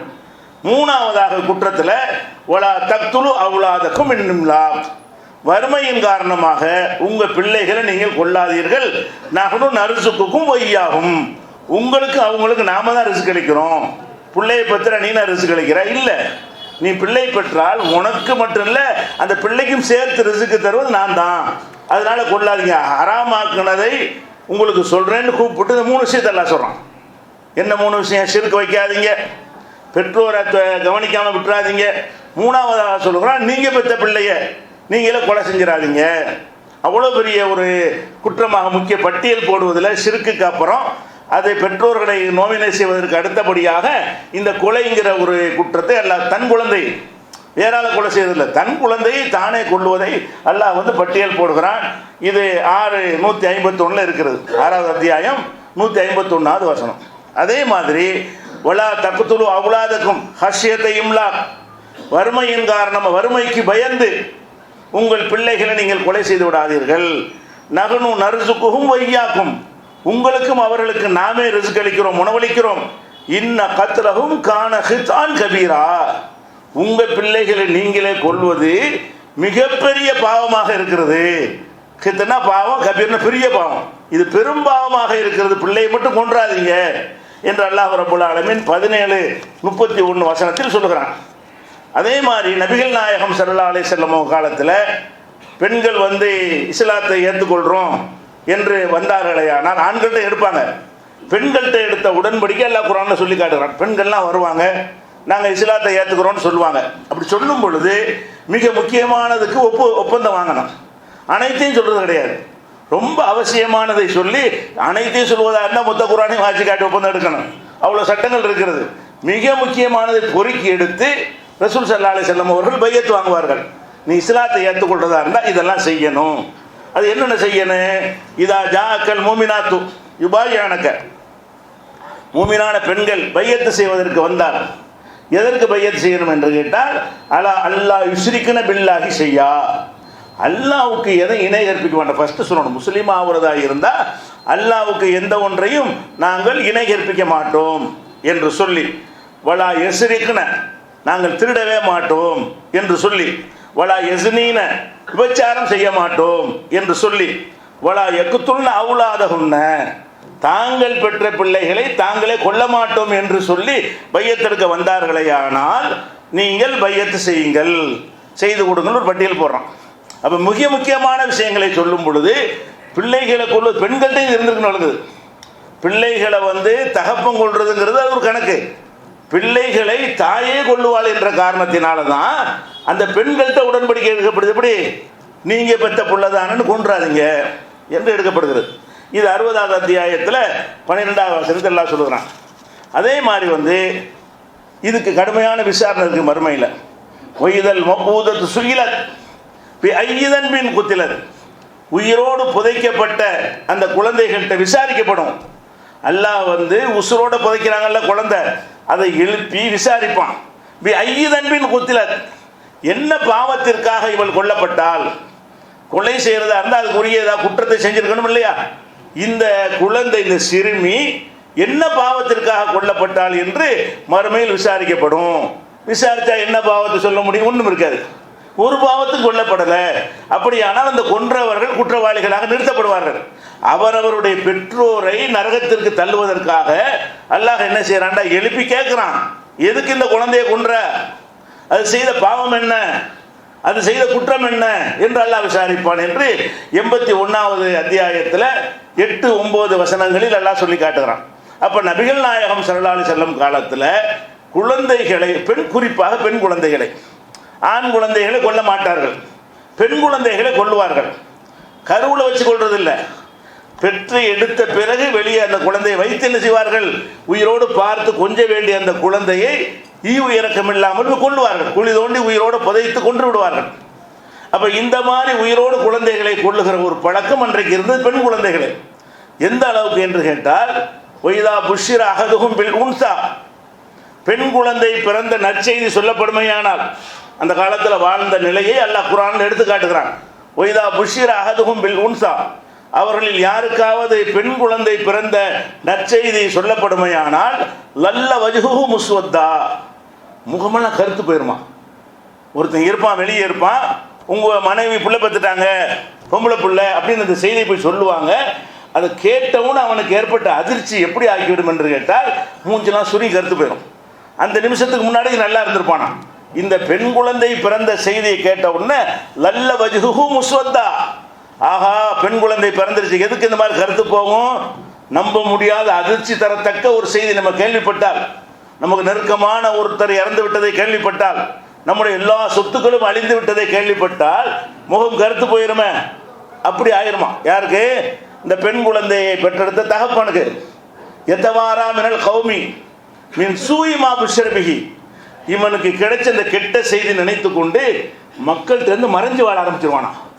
பொம்புள்ள பிள்ளை பிறந்தா என்னமோ ஒரு கொலை செஞ்ச மாதிரி, கொள்ளையடிச்ச மாதிரி, விபச்சாரம் செஞ்ச மாதிரி, திருட்டின மாதிரி அவன் எப்படி ஒளிஞ்சு ஒளிஞ்சு மறைவானோ அந்த மாதிரி அவன் என்ன செய்வானா, ஆகா பொம்புள்ள பிள்ளை பிறந்து எந்த முகத்தில் ஊருக்கு போகிறது, பொம்புள்ள பிள்ளை பிறந்தா எல்லாம் கேலி பண்ணுவாங்களே. அப்போ ஒருவனுக்கு பொம்புள்ள பிள்ளை பிறப்பது என்பது கேலிக்கு உரியதாகவும் கிண்டலுக்கு உரியதாகவும் மனிதனுடைய அந்தஸ்தை குறைப்பதாகவும் அவமான சின்னமாகவும் அன்றைக்கு கருதப்பட்ட காரணத்தினால பெண் குழந்தை பிறந்த செய்தியை கேட்டால் ஆளு கருத்து போயிடுறான், மூஞ்சி கருத்து போயிடுது. இரண்டாவதாக எத்தவாரா மினல் கௌமி, சமுதாயத்தை விட்டு மறைந்து வாழ்றான். மறைஞ்சு என்ன செய்யறான், இந்த இழிவோடு நான் வைத்துக் கொள்வதா, துசுகலா துராப், மண்ணுக்குள்ள போட்டு நான் புதைப்பதா, இந்த இழிவையை நான் சுமந்து கொண்டு திரிவதா, அது இழிவுங்கிறான். அப்போ இந்த குழந்தை பெண் குழந்தை பிறந்தது இழிவு என்று நினைத்து கொண்டு உயிரோடு கொண்டே குழந்தை புதைத்தார்கள். அந்த காட்டுமிராண்டி காலத்தில் தான் அல்லாஹ்வுடைய ரசூல் அனுப்பப்படுகிறார்கள். இந்த கொடுமை ஒழிப்பது முக்கியமான நோக்கம். அல்லாஹ்வுடைய தூதருடைய முக்கியமான பணிகளில் இந்த உயிரோடு குழந்தைகளை கொன்றார்கள் இல்லையா, அதை ஒழிப்பதற்கு வர்றாங்க. அப்போ இந்த பெண் குழந்தை எது கொள்றான்னு கேட்டால் அது ஒரு இழிவு, கேவலம், படைப்புகளில் இந்த வரதட்சணை அந்த மாதிரி காரணம்லாம் கிடையாது. இந்த காலத்தில் வரதட்சணை கொள்றானே அப்படி இருந்தால் கூட அவன் ஏதோ உலகத்து நியாயத்தை ஒன்று வச்சிருக்கிறான்னு அர்த்தமாயிரும். அவங்களுக்கு நோக்கம் என்னன்னு கேட்டால் இந்த பொம்பளைன்னா இழிவான பெண்களை கேவலம் நினச்சிருந்தான். அந்த காலத்து தௌரிலாம் கிடையாது, அந்த காலத்து வரதட்சணைலாம் கிடையாது. ஐயாமுல் ஜாகிலியா காலத்தில் மகர் கொடுத்தா கல்யாணம் பண்ணாங்க. அறியாமை காலத்திலேயே கல்யாணம் பண்ணுற அந்த ஆம்பளை தான் மகர் கொடுத்தான். ரசூலுல்லாஹ் நபி ஆகிறதுக்கு முன்னாடி மகர் கொடுத்தா கல்யாணம் பண்ணினார்கள். அந்த சமூகத்திலே மகர் கொடுத்து திருமணம் செய்கிற வழக்கம் இருக்கும் பொழுது வரதட்சணை கொடுக்கணும், அதுக்காக செஞ்சான் இல்லை. பொம்புலன்னல் இழிவு, பெண் என்றாலே கேவலம், இழிவு என்று அந்த பெண்கள் அவ்வளவு மோசமாக கருதிய காரணத்தினால்தான் ஏதோ சாணியை மிதித்தால் அப்படி ஒரு அருவருப்பாக நினைப்பானோ, காலில் சாணியை மிதித்து விட்டால், மலத்தை மிதித்து விட்டால் எவ்வளோ அருவருப்பாக நினைக்குவானோ அந்த மாதிரி பெண் குழந்தை பிறந்த அருவருப்பு இப்படி கருதினார்கள். அப்போ இதெல்லாம் அல்லாஹ் தான் எச்சரிக்கிறான். எவன் ஒருத்தன் கொலை செய்கிறானோ அல்லாஹ் மேலே கோபப்படுகிறான், சபிக்கிறான், கடும் தண்டனை ஏற்படுத்தி வைத்துக்கிறான் என்று சொல்லி எச்சரிக்கை செய்து அந்த சிசுவை கொள்வதை அல்லாஹ்வுடைய ரசூல் தடுத்தார்கள். ஒழிக்கப்பட்டுருச்சு. ரசூல் ஸல்லல்லாஹு அலைஹி வஸல்லம் வாழுகிற காலத்திலேயே இந்த உயிரோட குழந்தையை புதைக்கிற ஒரு தன்மை முற்றாக அழிக்கப்பட்டு விட்டது. ஆனால் இன்றைக்கு பார்க்குறோம், நவீன காலத்தில் இந்த குழந்தையை கொள்றாங்க, பெற்று எடுத்த பிறகு கொள்றார்கள். ராமநாதபுரம், விருதுநகர் மாவட்டங்களுக்கு போனீங்கன்னா அங்கே பெண் குழந்தைகளை தாய்மார்கள் கொன்ற செய்திகளை பிபிசிங்கிற ஊடகம் அவங்கள்ட்ட பேட்டி எடுத்து உலகத்துக்கெல்லாம் வெளியே கொண்டு வந்துச்சு. ஏன் இந்த குழந்தையை கொள்றீங்க? குழந்தையை பெற்ற பிறகு கள்ளிப்பாலை ஊற்றி கொள்வது, கள்ளிப்பாலை இந்த குழந்தையுடைய வாயில் ஊற்றி கொள்வது, தலைவாணி வச்சு அமுக்கி கொள்வது. குழந்தையை தானே பெற்று யார் கொள்றா? தாய். பெற்ற அன்னைக்கு தான் காட்டுமிராண்டிகள் இருந்தார்கள் நினைத்தா இன்னைக்கு இருந்தார்கள், இருக்கிறார்கள். அப்போ அந்த குழந்தைக்கு தலைவாணி வச்சு அமுக்கினா மூச்சு திணறி செத்து போயிடும். பால் குடிக்கிற குழந்தை வாயில் நெல்லடி போடுவாங்க, நெல்லை போட்டால் என்ன செய்கிறேன், அதில் அவுட் ஆகிடும். பாலை தவிர சமைச்சு சோறே கொடுக்க முடியாத ஒரு குழந்தை, மீனை கூட கொடுக்க முடியாத ஒரு குழந்தை, நெல்லை கொண்டை தொண்டையில் அள்ளி போட்டால் குழந்தை செத்துடும். இப்படியெல்லாம் அந்த சாவடிப்பதற்கு பல டெக்னிக், கள்ளிப்பாலை ஊற்றுறது, தலைவணி நமக்கு மூச்சு திணற வைத்து சாவடிக்கிறது, அப்படி தண்ணிக்குள்ள அமைக்கி சாவடிப்பது. பெரிய அண்டாவில் தண்ணியை வைத்து 2-3 நிமிஷம் உள்ள மூளை கடிச்சா செத்து போயிடும். இதை யார் செய்கிறா? பெத்த தாய் செய்கிறா. அவள் பெத்த பிள்ளையே அப்படி செய்கிறான். அப்போ கேட்குறான், பிபிசிலேருந்து கேட்குறான், எப்படி உங்களுக்கு மனசு வருது? நீங்கள் பெத்த பிள்ளை தானே, அதை எப்படி உங்களால் என்ன கொள்வதற்கு என்ன ரீசன் என்ன அப்படின்னு கேட்கும் பொழுது அந்த பெண்கள் பெற்ற தாய்கள் சொல்லக்கூடிய அந்த பேட்டியை அவன் ஒளிபரப்புறான். சர்வதேச உலகத்துக்கெல்லாம் போகுது இந்த செய்தி. அவங்க என்ன சொல்கிறாங்க? ஆம்பளை பிள்ளைன்னா ஒரு கோமணத்தை கட்டி வெளியே விட்டுருவோம், ஆம்பளை பிள்ளையை பெற்றா குழந்தைக்கு ஒரு கோமணம் தான். பொம்பளை பிள்ளைனா என்ன செய்யணும்? அதுக்கு ட்ரெஸ்ஸுக்கு அதிகமாக செலவழிக்கணும். ஆம்பளைக்கு எண்ணெய் தேய்க்காமல் தலையை அனுப்பி விட்டுறலாம். பொம்பளை பிள்ளைக்கு நிறைய எண்ணெய் செலவாகும், வளர்க்குறதுக்கு நிறைய எண்ணெய் செலவாகும். ஆம்பளைனா சம்பாதிச்சு கொட்டுவான், பொம்பளை பிள்ளைனா வீட்டில் வச்சுக்கிட்டாங்க என்ன செய்யணும்? சோறு போடணும். அப்புறமேல் கல்யாணம்னு வருவாங்க, எங்களால் செஞ்சு கொடுக்க முடியாது. அப்போ அதை நினச்சி சாவுறதுக்கு பதிலாக அதை கஷ்டத்தை நாங்கள் அடையாமல் சாவடிச்சிடுறோம். சாதாரணமாக சொல்கிறாங்க, உறுத்தல் இல்லாமல் இது வளர்ந்து என்ன ஆகும்? இந்த பிள்ளையை நம்ம கல்யாணம் பண்ணி கொடுக்க வேணுமா? அப்போ கல்யாணம் பண்ணி கொடுக்காம இருந்தால் தினம் செத்துக்கிட்டு இருக்குமே, இல்லற வாழ்க்கை கிடைக்காம தினம் எங்கள் குழந்தை சாவுமே. அப்படி இருக்குது, கண்ணு முன்னாடி பார்க்குறாங்க. கண்ணு முன்னாடி இந்த வரதட்சணை என்ற கொடுமையின் காரணமாக பல வீடுகள்லையும் குமர்கள் தேங்கி கிடக்கிற காட்சியை பார்த்துவிட்டு நமக்கு பிறக்கிற பிள்ளைக்கு இந்த மாதிரி வந்துவிடக்கூடாது என்று பேட்டி கொடுக்குறாங்க. அப்போ இதுக்கெல்லாம் காரணம் இஸ்லாம் சென்றடைஞ்ச செய்ய மாட்டாங்க, இப்படித்தான் இருந்தார்கள். இன்றைக்கும் இவங்களாவது வரதட்சணை செஞ்சார்கள், அன்றைக்கு ஒரு காரணம் இல்லாமல் செஞ்சான், அதையே இஸ்லாம் முடிச்சிச்சு. எந்த ஒரு காரணம் இல்லாமல் செய்த அல்லாஹ் கோபிக்கிறான்ங்கிற ஒரு செய்தி போனால் இது இறைவனுக்கு பிடிக்கவே பிடிக்காது என்று உள்ளத்தில் ஆழமாக பதிந்தால் அவர்களால் பிள்ளைகளை கொள்ள முடியாது.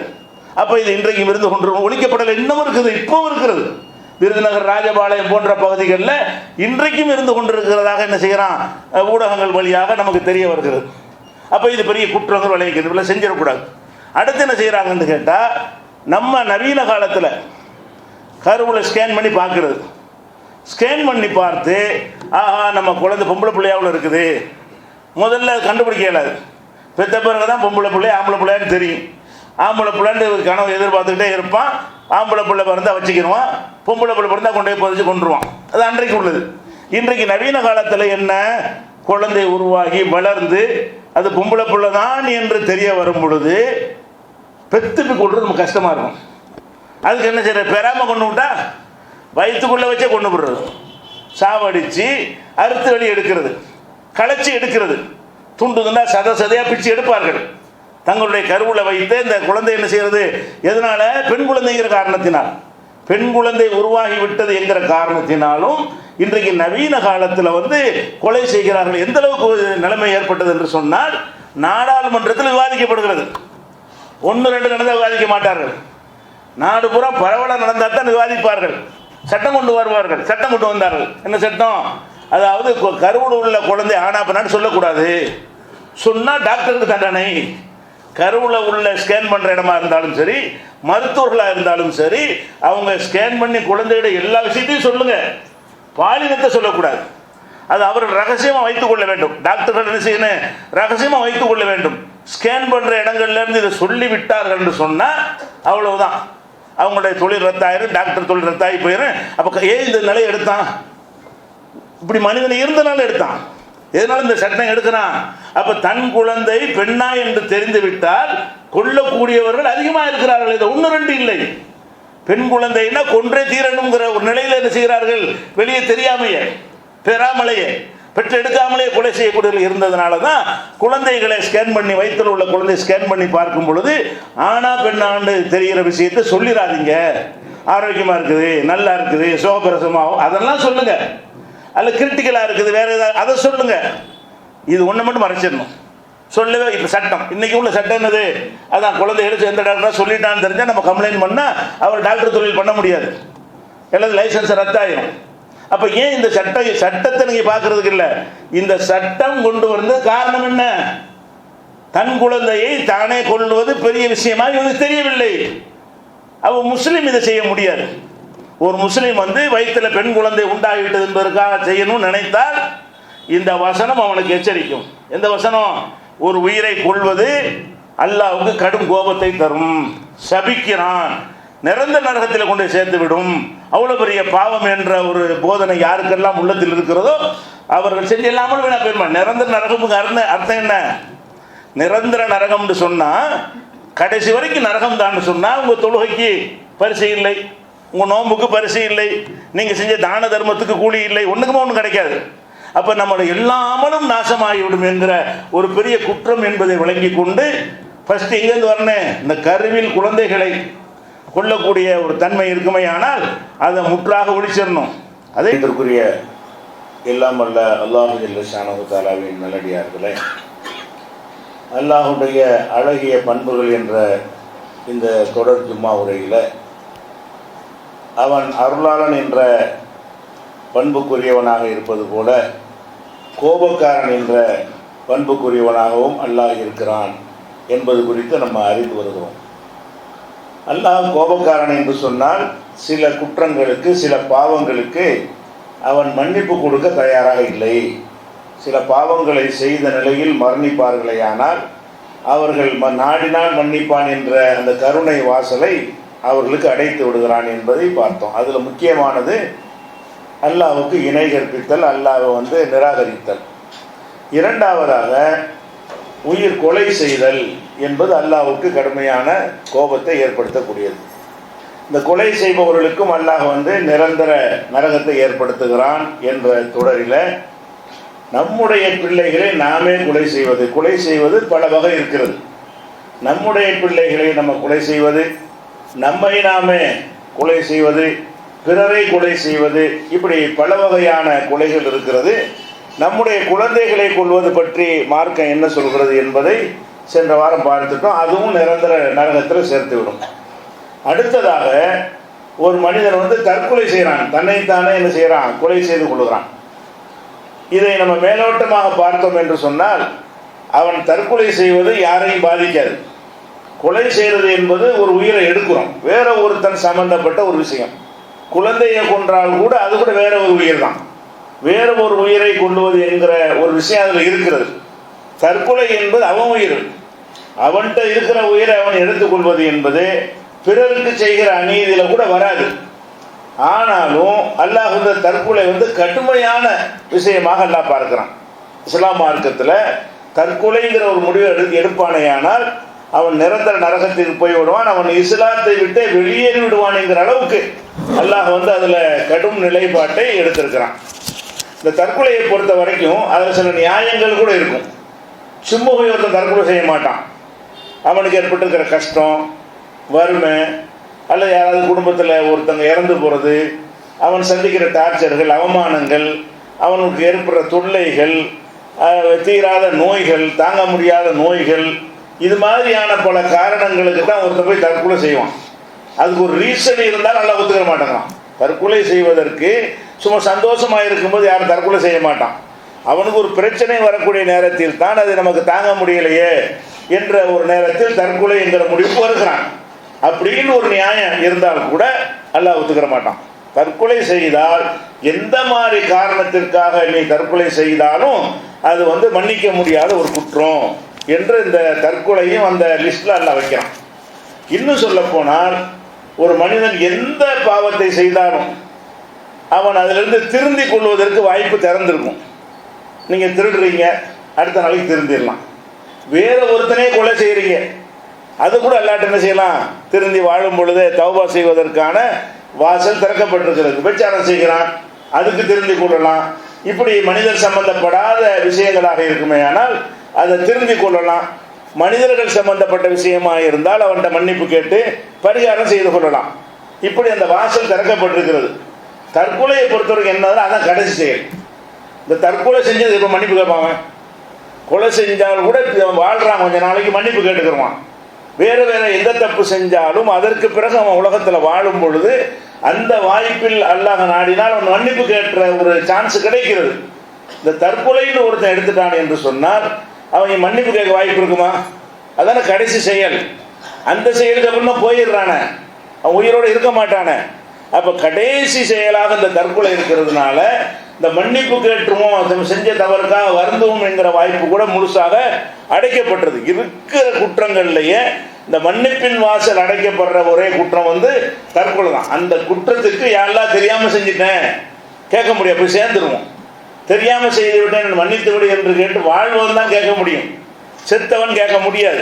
அப்போ அவ்வளோ பெரிய ஒரு பாரதூரமான விஷயம் என்பதை நம்ம என்ன செய்யணும், புரிந்து கொள்ள வேண்டும். இன்னும் சொல்ல போனால் அந்த தற்கொலை சம்பந்தமாக நபிகள் நாயகம் ஸல்லல்லாஹு அலைஹி வஸல்லம் சொல்கிறாங்க, துன்பங்கள் வரும், உனக்கு எந்த ஒரு கஷ்டம் வந்தாலும் துன்பம் வந்தாலும் செத்துட்டா பரவாயில்லையே அப்படிங்கிற ஒரு எண்ணம் வரும். நபிகள் நாயகம் ஸல்லல்லாஹு அலைஹி வஸல்லம் சொல்கிறாங்க, லா யத்தமன்ன என்ன அஹதுகுமுல் மௌத், உங்களில் யாரும் மௌத்துக்கு விரும்பிடாதீங்க, செத்துட்டா நல்லது, இதை மட்டும் கரெக்டாக வச்சுட்டா தற்கொலை செய்ய மாட்டோம். உங்களில் யாரும் மரணத்திற்கு நீங்கள் விரும்பிவிட வேண்டாம். இம்மா முஹ்சினன், இன்னும் கொஞ்சம் நாளைக்கு நீ வாழ்ந்தேன்னு வை, நீ நல்லவனா வாழ்ந்தே என்று சொன்னால் பல அல்லஹு ஐஸ்தாத ஹைரன், நன்மைகளை நீ அதிகப்படுத்திக் கொள்வாய். நல்லதானே உனக்கு, இன்னொரு 10 வருஷம் வாழ்ந்தால் தொழுகை இபாதத்து நல்ல காரியங்களை செய்து நன்மை அதிகப்படுத்திக் கொள்வாய். ஓ இம்மா முசியன், நீ கெட்டவனா இருந்தேன்னு வை, இன்னொரு 10 வருஷம் வாழ்ந்தாய் என்று சொன்னால் அந்த 10 வருஷ காலத்தில் தௌபா செய்ய வாய்ப்பு இருக்கிறது, உன்னை திருத்திக் கொள்ள வாய்ப்பு இருக்கிறது. அப்போ எது நீ மௌத்துக்கு ஆசைப்படுற? மரணத்திற்கு நீங்கள் ஆசைப்படாமல் இருப்போர் நல்லவனாக இருந்தால் நன்மை அதிகம் செய்து கொள்வான். கெட்டவனாக இருந்தால் அவன் திருந்திக் கொள்வதற்கு அல்லாஹ் கொடுக்குற வாய்ப்பு கிடைக்கும் அதில் என்ற காரணத்தினால் எந்த ஒரு காரணத்திற்காக வேண்டியும் நீங்கள் மரணத்தை விரும்புகிறோன்னா சாவுறது தானே, தற்கொலை தானே. அப்போ மரணத்தை நீங்கள் விரும்ப வேண்டாம். இது புகாரில் 5673வது ஹதீஸில் சொல்லியிருக்கிறது. அதே மாதிரி நபி ஸல்லல்லாஹு அலைஹி வஸல்லம் சொல்கிறாங்க, எவ்வளோ கஷ்டம், வறுமை வந்துருச்சு, துன்பம் வந்துருச்சு, குடும்பத்தில் யாராவது இறந்து போயிடுறாங்க, குழந்தையே இல்லை, திருமணம் ஆகலை, ஆனால் திருமண வாழ்க்கை சந்தோஷமாக இல்லை, இப்படி பலவிதமான பிரச்சனைகள் வரும் பொழுது அப்போ கூட செத்துடலாமான்னு தோணும். இந்த கஷ்டங்கள் வரும் பொழுது என்னத்தனை வாழ்ந்து என்ன செய்வது, இந்த உலகத்தில் ஒன்றுமே நமக்கு இல்லை என்று விரக்தி வருமை என்று சொன்னால் அப்போ கூட ரசூலுல்லாஹ் என்ன சொல்லி தர்றாங்கன்னு கேட்டால், லா யத்தமன்ன என்ன அஹதுகுமுல் மௌத் மின் லுர்ரின் அஸாபஹு, அவனுக்கு ஏற்பட்டிருக்கிற துன்பத்தின் காரணமாக மரணத்தை மட்டும் ஆசைப்பட்டுறாதீங்க. வேணும்னா நீங்கள் அப்படி ரொம்ப தாங்க முடியல என்று சொன்னால் இப்படி அல்லாட்ட துவா செய்யுங்க. எப்படி துவா செய்யணும்? அல்லாஹும் அஹீனி மாகாணத்தில் ஹயாத்து ஹைரன்லி, ஒத்த வஃபனி இதா காணத்தில் வஃபாத்து கைரன்லி, இறைவா எனக்கு வாழ்வதுதான் நல்லது என்று நீ கருதினார் எனக்கு நல்ல வாழவை, நான் இறந்து விடுவதுதான் நல்லது என்று நீ கருதினார் எனக்கு இறப்பு. இப்படிதான் கேட்கலாம். அதிகபட்சமா மரணத்தை விரும்புறதா இருந்தா எல்லாம் எனக்கு தாங்க முடியல, நான் இதுக்கு மேலே வாழ்ந்தா தான் எனக்கு நல்லது என்று நீ கருதினால் எனக்கு வாழ்நாள் அதிகப்படுத்தி கொடு, நான் இறந்து விடுவது நல்லது என்று நீ கருதினால் நீ எனக்கு மூத்த கொடு. அப்படிதான் அல்லாட்ட கேட்கலாம். மரணத்தை கேட்பதாக இருந்தால் நீ டிசைட் பண்ணு, நான் எடுக்க மாட்டேன். நல்லதா இருந்தால் எனக்கு வாழ வை, கெட்டதா இருந்தால் நீனே என்னை கூட்டிட்டு போயிரு, இப்படி வேண்டால் நீங்கள் கேளுங்கள் என்று ரசூல் ஸல்லல்லாஹு அலைஹி வஸல்லம் சொல்றாங்க. இது புகாரியில் 5671வது ஹதீஸில் இருக்கிறது. அப்போ இந்த மாதிரியான ஒரு அடிப்படையில் துன்பங்களுக்காக கலங்கி போகிறது இருக்கிறது. இது இறைவனுக்கு பிடிக்காது. இன்னும் சொல்ல போனால் இந்த தற்கொலை செய்கிறவன் யாருக்கு எந்த கெடும் செய்யலை, பிறருடைய உரிமையை பறிக்கலை என்றாலும் அல்லாஹ்வுக்கு ஏன் கோபம் வருதுன்னு கேட்டால், மனிதனுக்கு அல்லாஹ் வழங்கியிருக்கிற பாக்கியத்தில் முதல் உயிர் தான். முதல் இடம் எது? உயிர் தான். உயிர் இல்லாட்டி எந்த பாக்கியமே இல்லை. செத்துட்டா பார்க்க முடியாது, குடிக்க முடியாது, திங்க முடியாது, எந்த ஒன்றை அனுபவிக்க முடியாது. நம்ம பெற்றிருக்கிற பாக்கியங்கள்லேயே பெரிய பாக்கியம் எது? உயிர். இவ்வளோ பெரிய பாக்கியத்தை உங்களுக்கு அல்லாஹ் தந்திருக்கிறான். அந்த பாக்கியத்தை நீங்கள் அழிக்கிறது நீங்கள் யாரு? நான் கொடுத்த அந்த உயிரை அழித்துக்கொள்ள நீ யாரு? இது அல்லாஹ்வுடைய கோபத்துக்கு ஒரு காரணம். ஒரு பெரிய ஒரு மன்னர் இருக்கிறாரு, சர்வாதிகாரியான மன்னர். அவர் உங்களை அழைத்து 1 கோடி ரூபா மதிப்புள்ள ஒரு பொருளும் கையில் தர்றாரு. வாங்கிட்டு அவர் முன்னாடி சொல்லி உடைச்சேன்னு வைங்க, அவருக்கு எப்படி இருக்குங்க?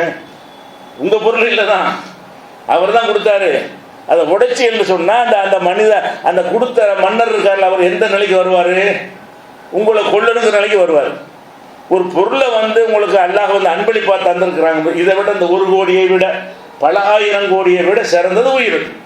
இவ்வளோ பெரிய ஒரு பாக்கியத்தை உனக்கு தந்திருக்க, நீ பாட்டு போட்டு உடைச்சா அப்போ இறைவனை எதிர்க்கிறது, இறைவனுடைய அந்த அன்பளிப்பு அலட்சியப்படுத்துவது, இறைவனை அவமரியாதை செய்வது.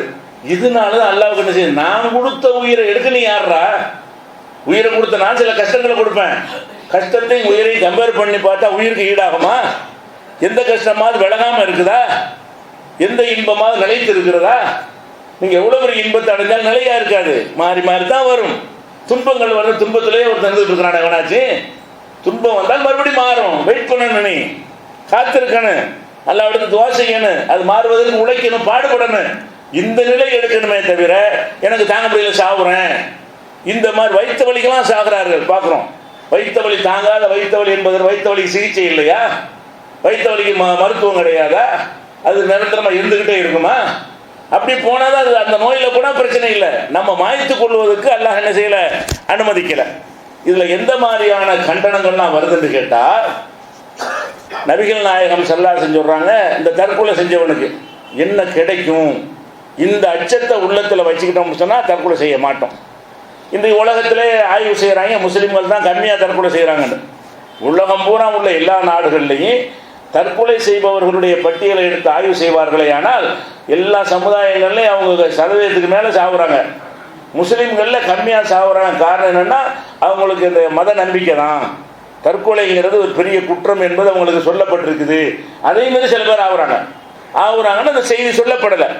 அவர்களுக்காக வேண்டி இந்த ஹதீஸ்களை எல்லாம் நம்ம கொண்டு சேர்த்தால் அவங்க ஒரு காலத்திலையும் தற்கொலை எண்ணத்துக்கு வரமாட்டார்கள். நபிகள் நாயகம் ஸல்லல்லாஹு அலைஹி வஸல்லம் சொல்கிறாங்க, ஒரு மனிதன் ஒரு மலையில் இருந்து உருண்டு விழுந்து சாவலாம். தற்கொலைக்கு பல வழி இருக்குல்ல, பல வழியில் சாவலாம். மலை உச்சியில் ஏறி அங்கேருந்து உருண்டு செதறி போய் சாவணும் என்று ஒருத்தன் அப்படி செத்தானையானால் பொகோபி நாரி ஜஹன்னம எத்தரத்தாபிஹா, அவன் நரகத்தில் அல்லாஹ் என்ன செய்வான்னு கேட்டால், இவனுக்கு ஒரு மலையை ஏற்படுத்தி அதுலேருந்து நரகத்தில் உளுந்துக்கிட்டே இருப்பானான். அதை நரகத்தில் போடுறது தனி, அந்த நரகத்தில் போடுவதோடு அல்லாஹ் என்ன செய்கிறான்னு கேட்டால், இவனை ஒரு உயரமான இடத்துல தூக்கி சென்று போட்டுக்கிட்டே இருப்பாங்க, மறுபடியும் தூக்கி மேலே வைப்பாங்க, நரகத்தில் தள்ளுவாங்க. இப்படியே இருந்து கொண்டே இருப்பான். ஹாலிதன் முஹல்லதன் பிஹா அபதா, என்றென்றும் நிரந்தரமாக இந்த தொல்லை அவன் என்ன செய்வான், அனுபவித்தே கொண்டு இருப்பான் அப்படின்னு சொல்கிறாங்க ரசூல் ஸல்லல்லாஹு அலைஹி வஸல்லம். அதே மாதிரி ஒரு விஷத்தை குடிக்கிறான்னு வைங்க, விஷத்தை குடித்து சாகுறான். விஷம் குடிப்பது செத்துறான்னு நீங்கள் லேசாக நினைக்கிறீங்க, குடித்த பிறகு அது அது அது தரக்கூடிய வேதனை இருக்குல்ல, சாதாரண வேதனை கிடையாது. அவன் உங்களுக்கு சொல்ல முடியும், அவனை போய் சேர்ந்துடுறானே. அவன் குடித்த பிறகு உள்ளுக்குள்ள அந்த குடலாம் அறுக்கப்பட்டு அந்த துன்பம் இருக்குல்ல, அவ்வளோ கஷ்டமாக இருக்கும். அந்த மாதிரி நிலையில் அவன் வந்து இறந்து விட்டான் என்று சொன்னால் அவன் நரகத்தில் போடுற ஒரு வேதனை ஒரு பக்கம் இருக்க, அங்கேயும் விஷத்தை கொடுப்பான்ல, இதை கொடுறான்னு சொல்லி அங்கேயும் அந்த விஷம் வந்து அதே வேலையை செய்யும்.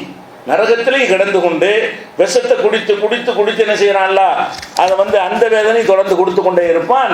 இதுவும் என்றென்றும் நிரந்தரமாக நடக்கும் என்று ரசூல் ஸல்லல்லாஹு அலைஹி வஸல்லம் சொல்றாங்க. அதே மாதிரி ஒரு இரும்பு ஆயுதத்தால் தன்னை ஒருவன் தற்கொலை செய்து கொண்டானையானால் நரகத்தில் அதே மாதிரி இரும்பு ஆயுதத்தை கொடுத்து அவன் தன்னைத்தானே குத்திக்கிட்டே இருப்பான். நெருப்புல கிடந்து வேவுற தண்டனை அது பொது. இவனுக்கு கூடுதலாக என்ன கிடைக்குதுன்னு கேட்டால், எந்த முறையில் இவன் தற்கொலை செய்கிறானோ அந்த முறையில் வந்து தொடர்ச்சியாக நரகத்தில் அவனை அல்லாஹ் செய்ய வச்சு 2 மடங்கு வேதனையை அல்லாஹ் கொடுக்குறான். இது புகாரியில் 5778வது ஹதீஸில் இடம்பெற்றிருக்கிறது. அப்போ இந்த தற்கொலை செய்தல் என்பது வந்து நரகத்துக்கு போகிறது மட்டுமில்லை, காலிதன் முஹல்லதன் ஃபிஹா அபதா. காலித் என்றாலும் நிரந்தரம் அர்த்தங்க, முஹல்லத் என்றாலும் அதே தான் அர்த்தம், அபதன்றாலும் அதே தான் அர்த்தம். 3 வார்த்தை போடுறாங்க ரசூல் ஸல்லல்லாஹு அலைஹி வஸல்லம். இவன் என்றென்றும் நிரந்தரமாக இருப்பான் என்பதை ஒரு நிரந்தரம்னு போடாம ரசூல் என்ன செய்யறாங்க, இந்த மாதிரி தற்கொலை செய்தவன் வந்து காலிதன் முஹல்லதன் ஃபிஹா அபதா, நரகத்தில் வந்து எப்போதும் என்றென்றும் நிலையாக கிடப்பான் என்று 3 வார்த்தையை கொண்டு சொல்றார்கள்னா இது எவ்வளவு பெரிய கடுமையான, முடிஞ்சு போச்சு லைவு, அவ்வளவுதான். இந்த உலகத்தில் பிறந்தது மறுமை, எதுக்கு இஸ்லாத்துக்கு வந்தோம், எதுக்கு இந்த தொழுகை இபாத் எல்லாம் எதுக்கு செய்யணும், ஆகிரத்தில் ஜெயிப்பதற்கு தானே, ஒன்றும் இல்லை, அவ்வளோதான்.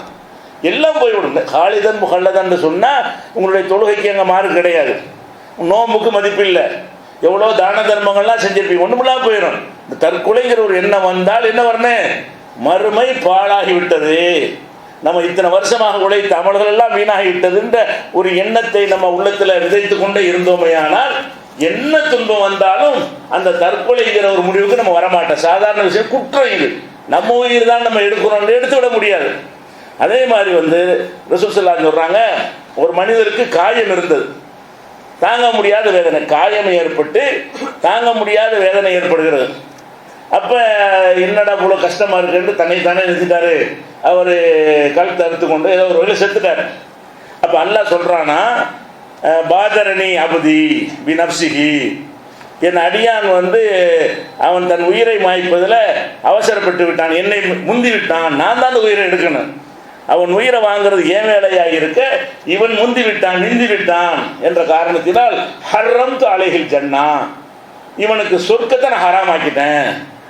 அதாவது இவன் வந்து உயிரை நான் கொடுத்துருக்குறேன், அவசரப்பட்டு நீ உயிரை எடுத்த, உனக்கு இன்னொரு 10 வருஷம் கூட நான் கொடுப்பேன், இன்னும் 5 வருஷம் கூட வச்சுருப்பேன், அப்போ நான் அதை டிசைட் பண்ணுறதுக்கு முந்தி நீ முந்தி கொண்டு எடுத்தாயானால் ஹர்ரம்து அலைஹில் ஜன்னா, அவனுக்கு சொர்க்கத்தை ஹராமாக்கி விட்டேன் என்று அல்லாஹ் சொல்வதாக நபிகள் நாயகம் ஸல்லல்லாஹு அலைஹி வஸல்லம் சொல்றாங்க. இது புகாரியில் 1364வது ஹதீஸில் இருக்கிறது. இன்னும் சொல்ல போனால், ஒரு மனிதன் செய்கிற உலகத்தில் செய்கிற நல்லறங்களில் பெரிய நல்லறம் எது, உயிர் தியாகம். நீங்கள் தொழுகை நோன்பு ஜகாத் எது செஞ்சாலும் சரி, அல்லாஹ்வுக்காக வேண்டி உயிரை கொடுக்கணுங்கிற ஒரு நிலை வருது, ஒரு அவசியம், ஒரு கடமை நமக்கு சுமத்தப்படுகிறது.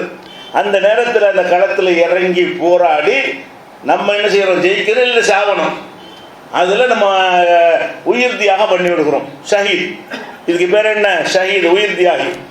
எந்த அளவுக்கு உயிர் தியாகிக்கு மரியாதை இருக்குது என்று கேட்டால், நபிமார்களுக்கு அடுத்து ஷஹீது தான். ஒரு நபியாக இறை தூதராக இருந்தார்கள்னா அந்த இடத்தை அடைய முடியாது. ஷஹீதாக இருந்து, ஷஹீதுன்னா அது முறைப்படி இருக்கணும், இஹ்லாஸாக அல்லாஹ்வுக்காகவே பெருமைக்கு இல்லாமல் நம்மளை வீரர் என்று பாராட்டணும் என்பதற்காக இல்லாமல், இறைவா நீ அந்த ஏற்படுத்தி வைத்திருக்கிற அந்த பாக்கியத்திற்காக வேண்டி நான் என்னை மாய்த்து கொள்கிறேன் அப்படின்னு சொல்லி அல்லாஹ்வுடைய பாதையில் போராடி ஒருத்தன் சாவுறான, இதுக்கு நிகரான ஒரு நல்லறம் கிடையாது. அதுதான் அல்ல, ஏன்னா எவ்வளோ நாம் நல்ல காரியத்தை நிறைவேற்ற என்பதற்காக அவன் ஷஹீதாகிறான். தற்கொலைக்கும் ஷஹீதுக்கு வித்தியாசம் இருக்குது. தற்கொலைனா சாவுறது மட்டும்தான், இதில் வந்து வெற்றியை எதிர்பார்த்து போகிறான், வெற்றி இல்லாட்டி வீர மரணம் அல்லாஹ் தான் முடிவு பண்ணுறான், இவன் தீர்மானிக்கலை. ரெண்டுக்கும் தயாராக போகிறதுனால இது தற்கொலைன்னு எடுத்துக்கொள்ளக்கூடாது. இது 4வது கொலை விஷயத்தில் இது விளக்கமாக சொல்லிக்கிடுவோம். அப்போ இந்த ஷஹீதுங்கிறவனுக்கு எவ்வளோ பேர் அந்தஸ்து கிடைக்கணும். ஒரு மனிதர் என்ன செய்கிறாருன்னு கேட்டால், ஒரு போர்க்களம், ரசூல் ஸல்லல்லாஹு அலைஹி வஸல்லம் அவர்களோடு அவர் கலந்து கொள்கிறார், எல்லா சஹாபாக்களும் கலந்து கொள்கிற மாதிரி அவர் கலந்து கொள்கிறார். இது அல்லாஹ்வுடைய பாதை. இதில் அவர் வந்து மரணித்தாரையானால் அவருக்கு என்ன கிடைக்கணும், பெரிய அந்தஸ்து கிடைக்கணும். அவர் போர்க்களத்தில் நிற்கும்போது ரசூலுல்லாஹ் சொல்கிறாங்க, ஹாதா மின் அஹ்லின் நார், அவர் ஒரு பக்கம் போராடிக்கிட்டு இருக்கிறார், வேற பக்கத்தில் இருக்கிற சஹாபாக்கள் ரசூலுல்லாஹ் சொல்கிறாங்க, இந்த நரகவாசி. அவருக்கு விளங்காம அவர் தீவிரமாக போராடிக்கிட்டு இருக்கிறாரு. அப்போ ரசூல் ஸல்லல்லாஹு அலைஹி சொல்கிறாங்க, ஹாதா மின் அஹ்லின் நார், இவர் நரகவாசி அப்படின்னு சொல்கிறாங்க. அப்புறம் போரில் பார்த்தீங்கன்னா இவர் யார் நரகவாசின்னு சொல்கிறாங்களோ அவரை கவனிக்கிறாங்க சஹாபாக்கள்லாம். சில பேர் கவனித்தா இந்த ஆள் மாதிரி யாரும் போர் செய்யலை. அந்த களத்தில் நின்று போராடுவதில் அச்சம் இல்லாமல் தீவிரமாக மூர்க்கமாக வீர தீரத்தோடு அவர் போராடுறாரு. அதை பார்க்குறாங்க போர்க்களத்தில். மற்றவங்களாம் பயப்படுற இடத்துக்குள்ளே நுழைகிறார். நுழைந்து என்ன செய்கிறாரு, அவர் தன்னுடைய எல்லா விதமான திறமையும் பயன்படுத்துகிறார். அப்படி பயன்படுத்தும் பொழுது அவர் அல்லாஹ்வுக்காக என்ன செய்கிறார், அதான் போர் செய்ய போகிறாரு. அதுவே டேஞ்சரான விஷயம். அதில் ரொம்ப தீவிரமாக இறங்கி போராடுறாங்கன்னா தீவிரமாக உங்களுக்கு இழப்பு ஏற்படும். அது மாதிரி செய்கிறார். அப்போ இந்த மாதிரி பண்ணணும். உங்களுக்கு சந்தேகம், இந்த இவ்வளவு தியாகம் பண்ணுறாரு, இவரை போய் ரசூலுல்லாஹ் நரகவாசிங்கிறாங்க, இருக்கு நம்ம எல்லாத்தையும் மிஞ்சி செய்கிறாரு, நாம் களத்தில் நின்று களமாடுவதை விட அவர் செய்கிறது தியாகம் என்ன செய்யுது அதிகமாக இருக்குது என்று இவங்கெல்லாம் வியப்படைகிறாங்க. அப்புறம் என்ன ஆச்சுன்னா, ராத்திரி ஆகுது. அந்த போர்க்களத்தில் நிறைய வெட்டுக்காயம் ஏற்பட்டிருக்கு. அவருக்கு போரில் தீவிரமாக போராடின காரணத்தினால நிறைய வெட்டுக்காயம். அந்த காயம் என்ன செய்யணும், ராத்திரியில் இருக்கும்போது அந்த நேரத்தில் காயங்கள் வலி தெரியாதுங்க எப்போவுமே, பிறகு தான் தெரியும். வெட்டுப்பட்டவொன்னும் வலி தெரியாது. காலையில் தூங்கி எந்திரிச்சா தான் செய்ய அந்த வலி எவ்வளோ பெரிய பாதிப்பு என்று நமக்கு உணர முடியும். அந்த மாதிரி அவர் இரவில் எல்லாம் முடிஞ்சது. இரவில் போர் செய்ய மாட்டாங்க அந்த காலத்தில். அப்போ இரவானவனை போகிற ரெண்டு தரப்பு நிறுத்தி கொள்வார்கள், அவங்க முகாமுக்கு போய் விடுவார்கள். அப்போ இரவானவனை என்ன செய்யுதுன்னு கேட்டால் அந்த வேதனை தாங்க முடியல அவருக்கு. அங்கே விட்டு இங்கே குத்துன்னு பல விதமான துன்பங்கள் இருக்கும். இந்த வேதனையை தாங்க முடியாமல் இப்போ கத்தர நப்சஹு தற்கொலை செஞ்சிட்டார். அவர் தற்கொலை செஞ்சது இப்போ தான் அந்த முடிவு எடுக்கிறார். யுத்தம் செய்யும்போது தற்கொலை செய்கிற எண்ணம் அவருக்கு இல்லை. யுத்தம் செய்து கொண்டிருந்த இடத்துல அந்த காயங்கள்லாம் படுறாரு. அந்த நேரம் கூட அவருக்கு என்ன எண்ணம், அல்லாஹ்வுக்காக தியாகம் பண்ணணும், மறுமையில் பெரிய அதெல்லாம் என்ன இருந்திருக்கும். இல்லாட்டி அவருக்கு யார் போவாதில்ல. யுத்தத்தில் போய் கனிமத்து இந்த மாதிரி அடைய நினச்சா தூரமாக நின்றுக்குருவாங்க, ஜெயிச்சவனை பங்கு கேட்பாங்க. இவர் அப்படி ஆளா இல்லை, ஷஹீத் ஆகணும், இந்த ஜெயிக்கணும் இல்லாட்டி சாகணும் அப்படின்னு சொல்லி போனவர் எவ்வளோ தூய்மையான இடத்துல இருப்பார். ஒரு செகண்டில் மாறுது. அந்த போர்க்களத்தில் காயங்கள்லாம் ஏற்பட்டு மறுநாள் போர் நடக்கிறதுக்கு முன்னாடி இரவில் அவர் அந்த ஓய்வில் இருக்கக்கூடிய நேரத்தில் அந்த வேதனை தாங்க முடியல. இப்போ கத்தல நப்சஹு. அப்போ அவர் நினைஞ்சிட்டாரு, தன்னைத்தானே அழித்து கொண்டார். அப்போ ரசூலுல்லாஹ் பிலாலை கூப்பிட்றாங்க, பிலாலை நீ மக்களுக்கு போய் சொல்லு, நரகவாசின்னு இவரையும் சொல்லிட்டாங்க. இவர் மட்டுமல்ல, லா எதுகுலுல் ஜன்னத்தை இல்லா நஃப்சுன் முஸ்லிமா, சொர்க்கத்திற்கு முஸ்லிமானவர் மட்டும்தான் செல்ல முடியும் என்று அறிவித்து விடு. இவர் முஸ்லீம் இல்லைங்கிறாங்க. அவர் நரகவாசின்னு சொன்னது மட்டும் இல்லாமல் நீ மக்களுக்கு ஒரு அறிவிப்பு செய்யி. இவர் இறந்தவுடன் தற்கொலை செய்தவுடனே மக்களுக்கு என்ன அறிவிப்பு செய்கிறாங்க, சொர்க்கத்திற்கு செல்வதாக இருந்தால் நஃப்சுன் முஸ்லிமா, முஸ்லிமான நஃப்ஸாக இருக்க வேண்டும். இவர் எப்போ தற்கொலை செஞ்சிட்டாரோ அவர் காஃபிர். ஏன்னா நிரந்தர அவருக்கு தானே கொடுக்க முடியும். தற்கொலை செய்து விட்டார் என்று சொன்னால் இவர் முஸ்லிமான ஆத்மாவே கிடையாது. அவ்வளோ பெரிய தியாகங்கள் கூட ஒன்றுமில்லாமல் போச்சு பாருங்க. அவ்வளோ பெரிய தியாகங்கள் செய்ய முன் வந்தது எல்லாமே ஒன்றுமில்லாமல் போய்விடுகிறது. இப்போ தற்கொலை என்பது எவ்வளவு பயங்கரமான பாரதூரமான குற்றம் என்பதற்கு இந்த ஒரு ஹதீஸ் போது, இந்த புகாரியில் 3062வது ஹதீஸில் இது நீங்கள் பார்க்கலாம். அப்போ இதில் அவ்வளோ பெரிய கடுமையான குற்றமாக இருக்கிறதுனால தான் ரசூல் ஸல்லல்லாஹு அலைஹி வஸல்லம் அவங்க தற்கொலை செஞ்சவருக்கு ஜனாசா தொழுவ மாட்டாங்க. பொதுவாக ஒரு மனிதனுக்கு செய்கிற கடமை என்ன, தற்கொலையாக மௌத்தாகிட்டாங்கன்னு சொன்னால் அவர் அல்ல எவ்வளோ பெரிய பாவம் செஞ்சவர், ஷிர்க் வச்சா நம்ம செய்ய முடியாது. ஷிர்க் வச்சு வெளிப்படையாக தெரிந்தா தௌபா செஞ்சிருப்பாருன்னா நம்ம என்ன செய்யலாம், செஞ்சுக்கிடலாம். ஆனால் இந்த தற்கொலை செய்தல் என்பது கடைசி. தௌபா செஞ்சிருப்பான்னு எப்படி நினைப்பீங்க, செய்ய முடியாது. அப்போ அவர் தற்கொலை செய்து கொண்டார் என்று சொன்னால் அவருக்கு ஜனாசா தொழுகை நடத்தலாமான்னு கேட்டால் ரசூல் ஸல்லல்லாஹு அலைஹி வஸல்லம் அவர்கள் மறுத்துட்டாங்க. 2 பேருக்கு தான் ஜனாசா தொழுகை மறுத்துருக்குறாங்க. ரசூலுல்லாஹ் காலத்தில் ஷிர்க் வைக்கிற முஸ்லீம் இருக்க மாட்டாங்கல்ல. இப்போ நம்மளில் தான் ஷிர்க் வச்சுக்கிட்ட முஸ்லீமாவெலாம் இருக்கிறாங்க. ரசூலுல்லாஹ் காலத்தில் எல்லாம் தௌஹீதா தான் இருப்பாங்க. அதனால் அந்த சப்ஜெக்ட் இப்போ வரல. என்ன சப்ஜெக்ட் வந்திருக்குன்னா, கடன் வாங்கிட்டு 4 பேர்கிட்ட கடனை வாங்கிட்டு மொத்தம் போயிடுவாங்க. இவங்களுக்கு ரசூலுல்லாஹ் தொழ மாட்டாங்க. ஜனாசா கொண்டு வந்தால் கேட்பாங்க. எப்படி கேட்பாங்க, இவர் ஏதாவது கடன் வாங்கியிருக்கிறாரா யார்ட்டையாச்சும் கேட்பாங்க. ஆமாம். அந்த கடனை அடைப்பதற்கு ஏதாவது விட்டுட்டு போயிருக்கிறாரா, இவர் நான் தொழுவிச்சேன்னு சொன்னால் அவர் வச்சுட்டு போன சொத்துலேருந்து கடனை கொடுத்துருவீங்களா, குடும்பத்திட்ட கேட்பாங்க. ஒன்றுமே இல்லை, விட்டுட்டு போகல. அப்போ ரசூலுல்லாஹ் கேட்பாங்க, உங்களில் யாராவது இவர் கொடுக்க வேண்டிய கடனுக்கு பொறுப்பேற்றுக் கொள்கிறீர்களா? நான் கொடுக்குறேன்னு சொன்னால் தொழுவிப்பாங்களாம். யாரும் பொறுப்பு இல்லைன்னா நீங்கள் தொழுக, நான் தொழுவிக்க மாட்டேன், தொழுக கூட தடுக்கலை, மற்றவங்களும் தொழுவிக்க சொல்லிட்டாங்க. ரசூல் ஸல்லல்லாஹு அலைஹி வஸல்லம் அவர்கள் இவருக்கு நான் தொழுவிக்க மாட்டேன் என்று சொல்வார்கள். உடனே சில சஹாபாக்கள் என்ன செய்வாங்கன்னு கேட்டால், அல்லாஹ்வுடைய தூதரே அவருடைய கடனுக்கு நான் பொறுப்பேற்றுக்கிறேன், உடனே தொழுவிப்பாங்க. அப்போ நபி ஸல்லல்லாஹு அலைஹி வஸல்லம் அவர்கள் கடனாளியாக, என்ன கடன்கிறது மனிதனுடைய ஹக்கு. ரசூலுல்லாஹ் துஆ செஞ்சால் அது ஏற்றுக்கொள்ளப்படணும். மனுஷ ஹக்கில் எப்படி ஏற்றுக்கொள்ளப்படணும்? ஏன் மறுக்கிறாங்கன்னு கேட்டால், யாரெல்லாம் இவரை மன்னிச்சு சொர்க்கத்துக்கு கொண்டு போகணும்னு சொன்னால், இவர் மனுஷன்றையில் விளையாடி இருக்காரு, அவன் நிற்பான நாளைக்கு ரசூலுல்லாஹ் கேட்டால் நாளை ஏற்றுக்கிற மாட்டானே. நம்முடைய துவா யூஸ்லெஸ், பயனற்றது. நான் இவனுக்காக துவா செஞ்சு, ஜனாசா தொழுகையில் துவா செஞ்சு, இவர் அங்கே போய் இங்கே போய் உயர்த்து, அந்தஸ்தை உயர்த்தி என்று நான் கேட்டால், இறை தூதர் என்கிற முறையில் என் துவாவுக்கு ஒரு பவர் இருக்குல்ல, அது கூட செல்லாது. ஏன் செல்லாது? என்ன துவா செஞ்சால் அவன் வந்து நின்றுவான், யாரெல்லாம் எனக்கு 1 லட்சம் ரூபாய் தரணும், இவன் 5 லட்சம் தரணும், இவன் 10 லட்சம் தரணும்னு நின்றான்னு சொன்னால் அவனுக்கு கொடுக்கணுமே. அமல்களை தானே பிடிங்கி கொடுப்பான்ல. அதையும் தாண்டி கடன் வச்சிருந்தா அவன் பாவத்துக்கு நம்ம இதில் சுமத்தி விட்டுருவானே என்ற காரணத்திற்காக ரசூல் ஸல்லல்லாஹு அலைஹி வஸல்லம் அவர்கள் கடன் வாங்கிய நிலையில் எந்த ஜனாசா கொண்டு வந்தாலும், கடனாளியாக வந்தால் என்ன செய்ய மாட்டாங்க? ஜனாசா தொழுகை நடத்த மாட்டாங்க. இது ஆரம்ப காலம். பிறகு என்னாச்சு என்று கேட்டால், பொருளாதாரம் நிறைஞ்சி வலிக்கிறது. ரசூலுல்லாஹ்வுடைய ஆட்சியில் இந்த ஜக்காத்துங்கிற ஒரு புரட்சிகரமான திட்டத்தை கொண்டு வந்த பிறகு அப்புறமேலாம் இந்த சாப்பாடு கஷ்டப்படம் கிடையாது. வறுமைன்னு வந்து அந்த 2 ஓட்டத்தை கொண்டு போட்டுருவாங்க. வறுமைன்னு வந்து ஒரு 100 ரூபா கொடுக்க வேண்டியது தானே, அப்படிலாம் கொடுக்க மாட்டாங்க. அவருக்கு 2 ஒட்டகத்தை கொடுங்க, இவருக்கு 4 ஒட்டகம் நிறைய சுமையோடு கொடுங்க. ஒட்டகத்தில் சுமை, அதில் மூட்டையெல்லாம் ஏற்றி, பேரிச்சம்பழத்தை ஏற்றி, கோதுமை ஏற்றி கொண்டு போங்கன்ட்டு கொடுக்குற அளவுக்கு பொருளாதார பிற்காலத்தில், துவக்க காலத்தில் இப்படி செஞ்சாங்க. பொருளாதாரம் நிறைஞ்ச பிறகு ஜனாசா கொண்டு வந்தால் கேட்பாங்க, என்ன சொல்லுவாங்கன்னு கேட்டால், இவர் ஏதாவது சொத்து பத்து விட்டுட்டு போயிருந்தாரையானால் அதை வாரிசு எடுத்துக்கிறங்க, இவர் ஏதாவது கடன் பெற்றிருந்தாருனால் சொல்லுங்க, நான் தந்துடுறேன். பழைய என்னை சேர்ந்தது, எந்த குடிமகனுடைய கடனாக இருந்தாலும் அரசை சேர்ந்தது. யார் மௌத்தா போனால் ரசூல் ஸல்லல்லாஹு அலைஹி வஸல்லம் ஆரம்பத்தில் கடைபிடித்த நிலை என்னன்னு சொன்னால், கடனை கொடுக்குறது அவர் சொத்துல இருக்கான்னு கேட்பாங்க, இல்லைன்னா யாராவது பொறுப்பேற்றுக்கிறான்னு கேட்பாங்க. 2ல் 1 இருந்தால் தொழுவிப்பாங்க, இல்லைன்னு நான் மாட்டேன்னு போயிடுவாங்க.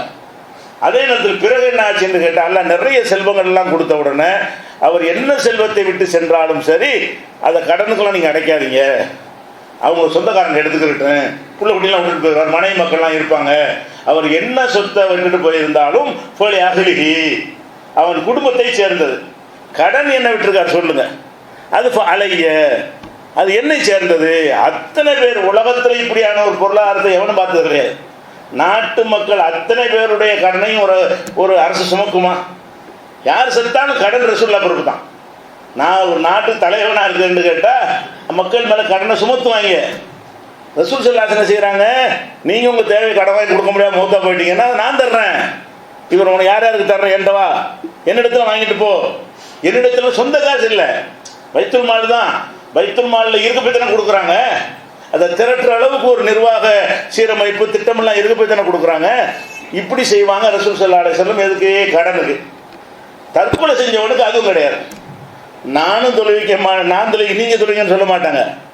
ஜனாசாவுக்கு என்ன செய்வாங்கன்னு கேட்டால், கடனுக்கு விட்டுட்டு போகலை என்று சொன்னால் நான் தொழுவிக்க மாட்டேன், நீங்கள் சல்லு அலா சாஹிபிக்கும், உங்கள் தோழருக்கு நீங்களே தொழுது கொள்ளுங்கள். தொழுகையை மறுக்கலை. கடனாளியாக மரணித்தவருக்கு வந்து ஜனாசா தொழுகையை மறுக்காமல் என்ன செய்வாங்கன்னு கேட்டால், சல்லு அலா சாஹிபிக்கும், உங்களுடைய தோழருக்கு நீங்களே தொழுது கொள்ளுங்கள் அப்படின்னு இந்த இறந்து போயிட்டு கூட காட்டிக்கிறோம் போயிடுவாங்க இருந்து. அதன் மூலம் என்ன நடக்கும்னு கேட்டால், ஒவ்வொருத்தரும் இந்த கடன் விஷயத்தில் கவனமாக இப்போ வாங்கிட்டு கடனை வாங்கி சேர்க்காம பயந்து நடப்பாங்க. அதுக்காக செஞ்சாங்க. தற்கொலைக்கு என்ன ரசூல் ஸல்லல்லாஹு அலைஹி வஸல்லம் காலத்தில் ஒரு ஆளை உயிர்த்தியை கொண்டு குத்திட்டு இறந்து போயிட்டார். பாடியை கொண்டு வர்றாங்க. ரசூல் ஸல்லல்லாஹு அலைஹி வஸல்லம் புலம்பி சொல்ல தொழ முடியாதுன்னு போயிட்டாங்க. நீங்கள் தொழுங்கன்னு சொல்லலை. அப்போ தற்கொலை செய்கிறீங்க, நம்மளும் தொழ முடியாத, நிரந்தர நரகம் அனுப்புற எடுத்து தொழுகிறீங்கிறான். தற்கொலை செஞ்சால் ஹாலிதன் முஹல்லதன் பிகாபதா, என்றென்று நிரந்தரமாக இருப்பார் என்று சொல்லிவிட்டது. தீர்ப்பு முடிவு எழுதப்பட்டு விட்டது. யாரெல்லாம் மண்ணின்னு எப்படி கேட்பீங்க? ஜனாசா தொழுகண்டு அதானே. ஜனாசா தொழுனா துன்யாவுக்காக கேட்குறதா? அவருடைய மறுமை கேட்குறது தானே. அவர் மறுமையில் அவருக்கு வந்து அதை கூட இதை கூடன்னு கேட்பதாக இருந்தால், எல்லாம் கொடுப்பதற்கு அவர் வந்து எல்லாம் மன்னிக்கணுமே. அந்த வாசல் அடைச்சியில் வச்சிருக்கிறான் அல்லாஹ் அந்த வாசலை திறந்து வச்சிருந்தானே அல்ல இவரையும் உள்ள விடுன்னு சொல்லலாம். இவருக்கு சீல் வச்சிடறான் இவர் நிரந்தரமாக இருப்பார்னு சொல்லி. அதனால ரசூல் ஸல்லல்லாஹு அலைஹி வஸல்லம் அவர்கள் இந்த தற்கொலை செய்த யாராக இருந்தாலும் அவங்க என்ன செய்ய மாட்டாங்க, தொழுகையே நடத்த மாட்டார்கள், மக்களையும் நடத்தக்கூடாதுட்டாங்க. நம்ம நடத்தவும் கூடாது.